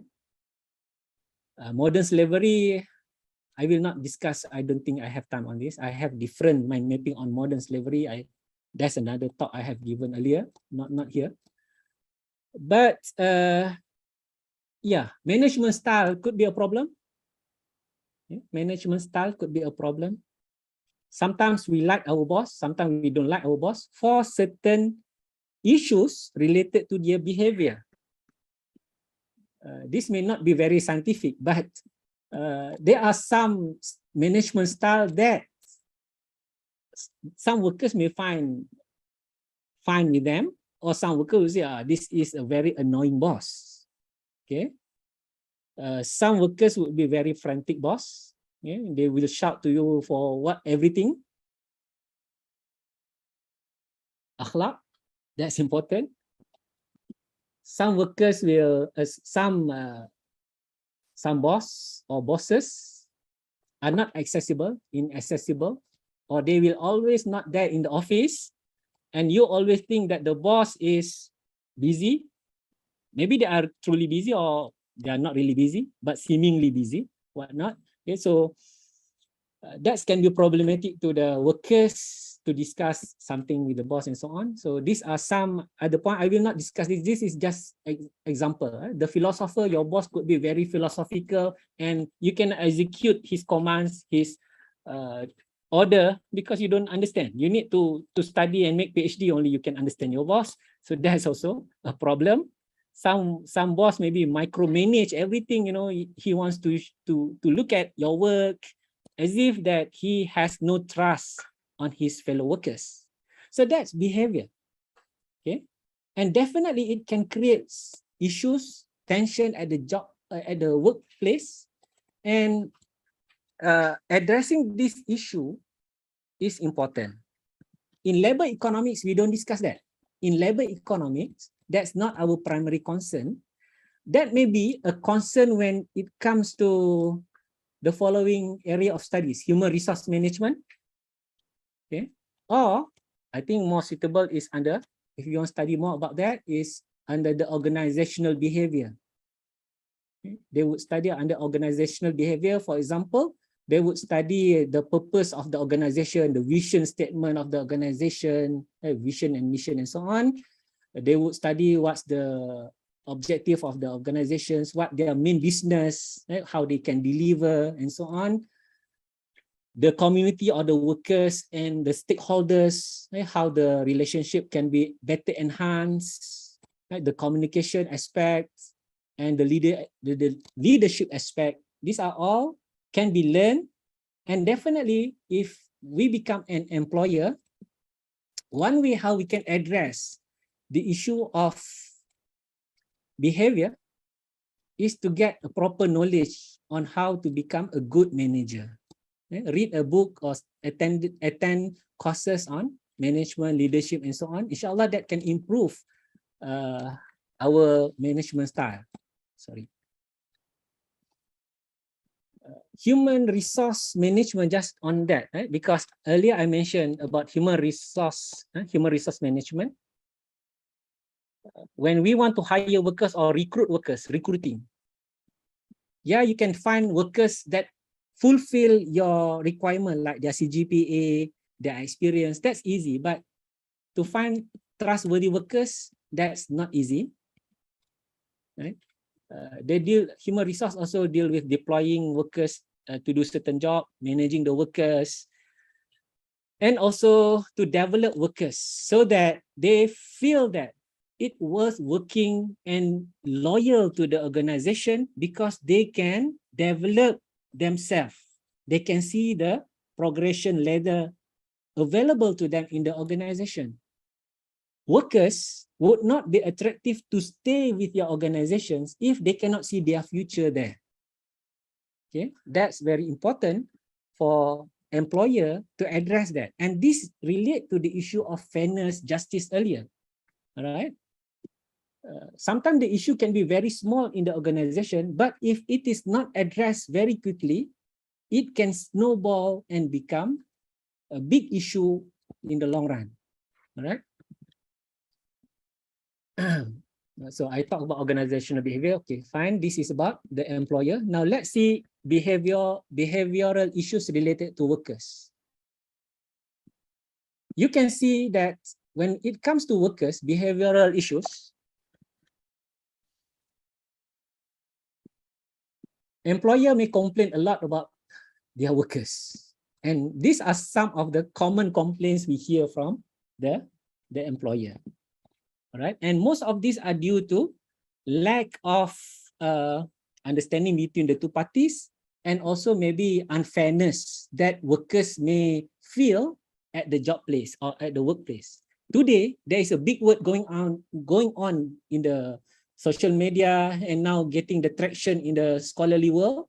This term, quiet quitting, quiet quitting, where some young people, this young generation, they call their colleagues, just do the bare minimum or slightly above the expect, slightly more than that. When we work, we do because they feel the pressure of too much work given to workers. Employers are not respecting the leisure time of their workers. So then workers retaliated by calling their fellow workers to quiet quitting. You can find this in the discussion today. I think that's not to the expected level from Islamic perspective. If workers join this movement, quiet quitting movement, because in our religion, we are asked to perform our best. Ahsanu amala. There is also the term, Arabic term, itqan, to deliver, to give the best, right? Beyond the expectation. So this is go against the spirit, but definitely is there now that employer need to address. Shirking, this is also behavior related problems. Shirking, these are some example of shirking, not shirik. This is shirking. Shirking example like tardiness, coming to work late, unauthorized absences, okay, leaving work early, or misuse of office facilities for personal gain or personal benefits. These are some example of shirking. Definitely our religion go against this, and definitely employers have to hire supervisor, put CCTV because they don't trust their workers. That's a problem. Okay, it increase cost of production and whatnot. There is also a problem related to low productivity by the workers, and this low productivity could be as a consequence of the shirking, and they may miss the deadlines, right? They may perform below the required productivity level and so on. So that's low work performance. Sabotage, definitely this is khianah, against the word amanah earlier. Sabotage, workers may get together and sabotage their employer. Na'udzubillah, but is there at the workplace, yeah, as a form of retaliation. Usually when workers feel they are insecure, they are treated unjustly, they may do this kind of retaliation, right? And in a more organized labor movement, workers may form strike, and there is a theory on this, right? So these are some behavioral related issues, and definitely if you study and we want to understand issues in the job market, addressing these behavioral issues is challenging, because from the religious side, from our religious perspective, you can see all the noble characters being outlined by our religion. You read Quran, you read Hadith, this is what should be. That's the normative aspect. But when you go to the ground, you see the practical side of it. We are so far away between what is our conduct and what should be. How to address that? Education, training, more CCTVs? I don't know. But that's just to show you issues. Our topic is on labor issues. Now, the third issues, this one I will go very quickly. There are so many issues here. I should stop to allow for Q&A, but very quickly. There are too many things here. All right. What are the points that we want to understand over here is systemic issue. By systemic issue, it can be within the labor market itself. Sometimes it's within the organization, but that's slightly easier to deal with. Right? Let's go to one example. Evolution of work. Just look at this. This is a systemic issue. Today, people talk about workers, the younger generation, they don't want to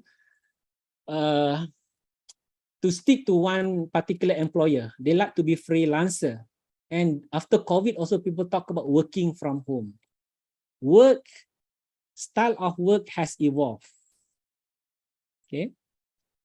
Punch card 8 to 5 seems so outdated. So the younger generations call for this change. Failure to fulfill this, employers may not be able to find loyal workers to stick with their organizations. Some flexibility should be given. And that's systemic. That's systemic. can we bring in religion for this matter to address this issue? Maybe you can find some intuition from our religion, but most of the systemic issues that I have here are more open for employers, for policymakers to use their creativity, to use their wisdom, and also definitely need to be hikmah in undertaking the policies. Because we are dealing with systemic issues, right? So that's one aspect, right? The evolution of work is a form of systemic issue, and we need to address that. Definitely, maybe some of you can identify how our religion addresses this matter, right? But as far as when I put things under systemic issue, most of them are more direct for us to use our own intellect or akal to find creative ways for the solution. Another example, systemic issue, inequality in the economy. The discussion about inequality is also available in the labor economics discussion. Why? Because inequality is an outcome of wage paid to the workers. There is a gap, the gap between the low skilled workers, how much they get, and the high skilled workers, how much they get. There's already a gap. There is also a gap between those who offer their skills as workers and the capital owners. Piketty in his book, right, Capital in the 21st Century, talks about this gap between the capital owner gain and the workers. So that creates inequality. It's a systemic problem. Yeah, you can say that in our religion, inequality, Allah talks about this. Kaila yakuna dulatan bainal aghniya'i minkum in surah Al-Hashar. You may say, okay, there is zakat, sarakah in our religion to address inequality. That can help to reduce inequality. But sometimes a more holistic approach that requires systemic reform is required. Because, you need to reform, for example, here in the labor market, right? How much workers get paid and so on. That's important also. We need to look at that angle also to address this issue of inequality. Human capital investment, also a systemic issue. But you can relate to some religious aspect when we say human capital. For example, if you have your children or somebody asks you what to study, definitely we need to look at the fardu kifayah. Fardu kifayah, that's much bigger things to consider, not just about your interest, but what's the fardu kifayah of this ummah that you can fulfill in your area of specialization or study. That's more strategic. And young generations need to be guided on that matter. And population growth, also a problem in many countries. Systemic problems. Yeah, you can say, I will not elaborate further on that matter. This one. Systemic, those not in the labor force. We talk about the issue of social security, the orphans, the retired people, right? Those in prison and those studying. Yeah, our religion provides some through zakat, sarakah, and so on. But at a more policy level, when we look at the labor market reform, this is another important issues that we need to address, related unemployment. Let me see if foreign workers. Okay, foreign workers. When people comes to your country, they want to find work. How do we treat them? We say our religion. We take example of Muhajirin, how the Ansar treat the Muhajirin. Now, when we become Malaysian or Malaysia, Indonesia, Pakistan or whatnot, we behave differently. So yeah, those are the kind of issues, you know, that it's not simple for us to address, but it's there. We need to be aware of all these issues. I think I will not go more than that. So let me, before I finish, let me expand my PowerPoint slide here. These are various aspects of the issues. I know I don't go in detail of each of these. There are theories, specific theories related to each of these, especially in labor markets, labor economics. But here I just do the job of presenting you with the issues. Wallahu alam. I stop here. Thank you very much. Assalamualaikum warahmatullahi wabarakatuh. Dr. Husna, back to you. Waalaikumsalam warahmatullahi Dr. Nahar. Thank you for such a very brief and it's not brief, it's detailed presentation. It's very clear to all the audience. I can see all the comments. They are so happy. They understood everything. That's why not so many questions are raised in the chat box. But let me just read some of the questions. Okay, so this is from Brother Shamimul Islam. He said that modern day slavery is the right term you use in the labor. Is there any specific rules stipulated by the government to protect them? Yes, thank you very much. Definitely, in Malaysia, we are moving towards improving the labor act, and there are countries such as developed countries who refuse to allow products that they claim the work of slave, modern slavery or oppressed workers, all right? They refuse to accept that to enter into their country. I don't want to be specific, but you know, it's happened. There is a global movement at the more supra organizational level addressing this issue of modern slavery. By modern slavery, also just to make it clear, modern slavery can come in many forms.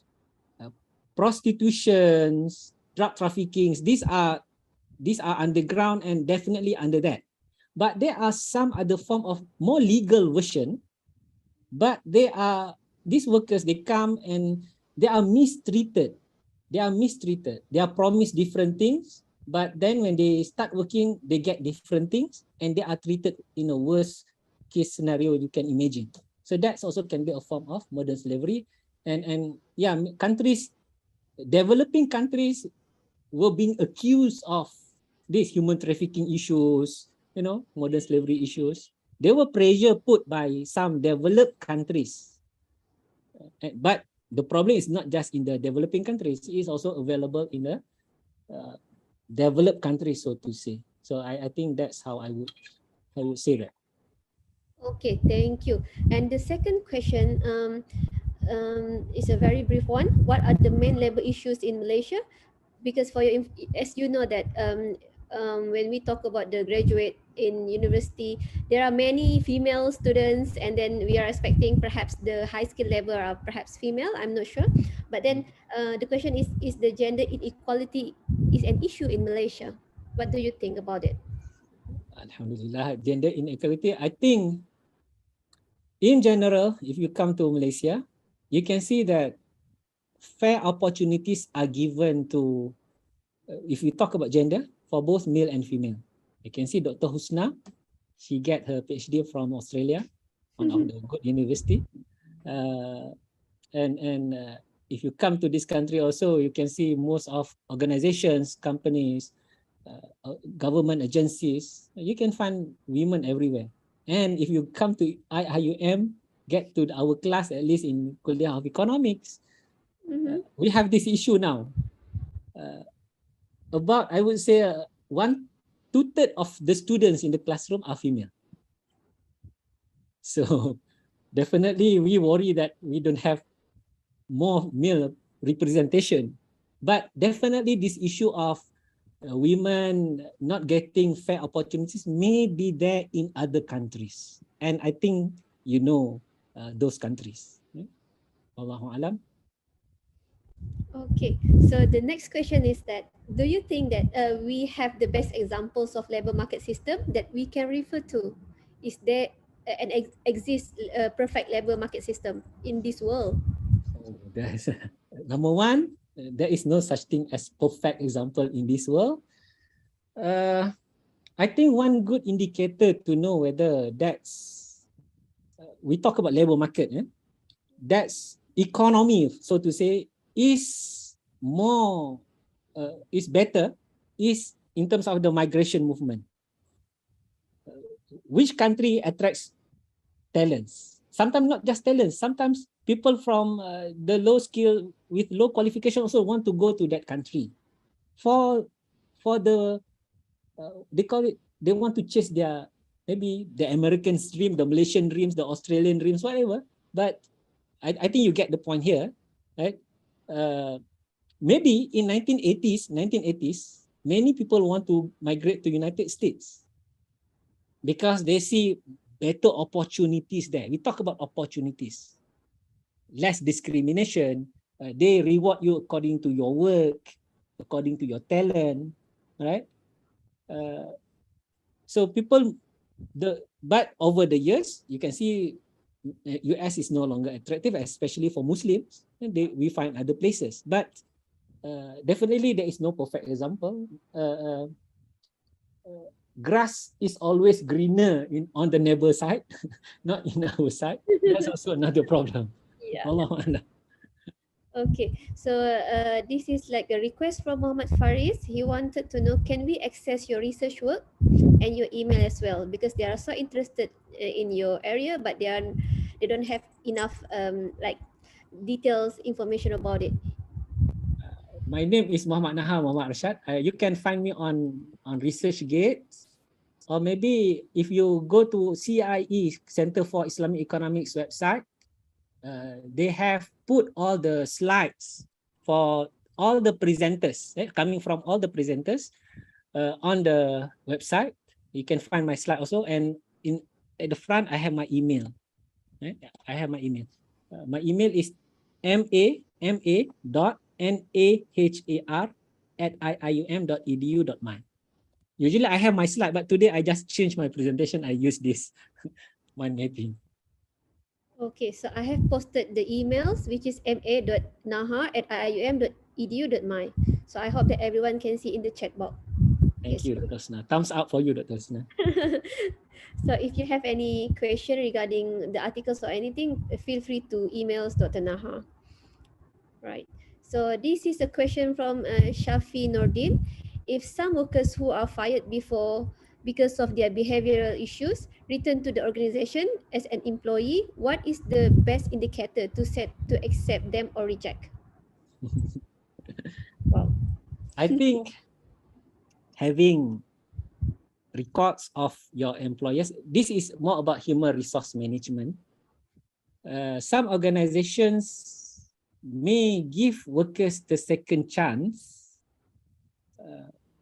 and sometimes you as a potential workers may get your second chance if you manage to convince the employer with a proper evidence. For example, if the first round you were being fired because of your low performance, or because sometimes low performance, things that you can improve in terms of your productivity, maybe you are being fired because of your obsolete skill, but now you go to training, you get the skill, you may be given the second chance. But if the first round you are being fired is because of your behavioral or conduct problem, moral issues problem, that's much harder. Because I think most employers can tolerate obsolete skills. They can give workers the chance to go for training and so on. Definitely a proper organization have a proper record on this, right? So that's why I mentioned about development of workers is important. And chance to get work at the same place also depends on the number of applicants coming to the organizations. If they have a lot of talented people coming and you are one of them with not so good records, that could be tough on the person. That's the quick answer. Okay, so the next one. Well, this is from Mushab, Mushab Hussein. So basically, he's very interested in the flow chart and structured diagram. He's so impressed the way you present your idea. So he wanted to know, how can we get or download this chart? This is a good marketing to this to this software. I always get that question when I present my idea using this mind mapping. There are many mind mapping tools available because I'm using MacBook. So I think this software is specifically for Mac computer. I use Simple Mind Pro. This is a Pro version. There are many things you can do here, but definitely for Windows or for any other operating system, you can find other apps. Now apps that allow you to do mind mapping. Okay, so basically everyone is just like saying great presentation, they are happy about it, they don't really have so many questions because they are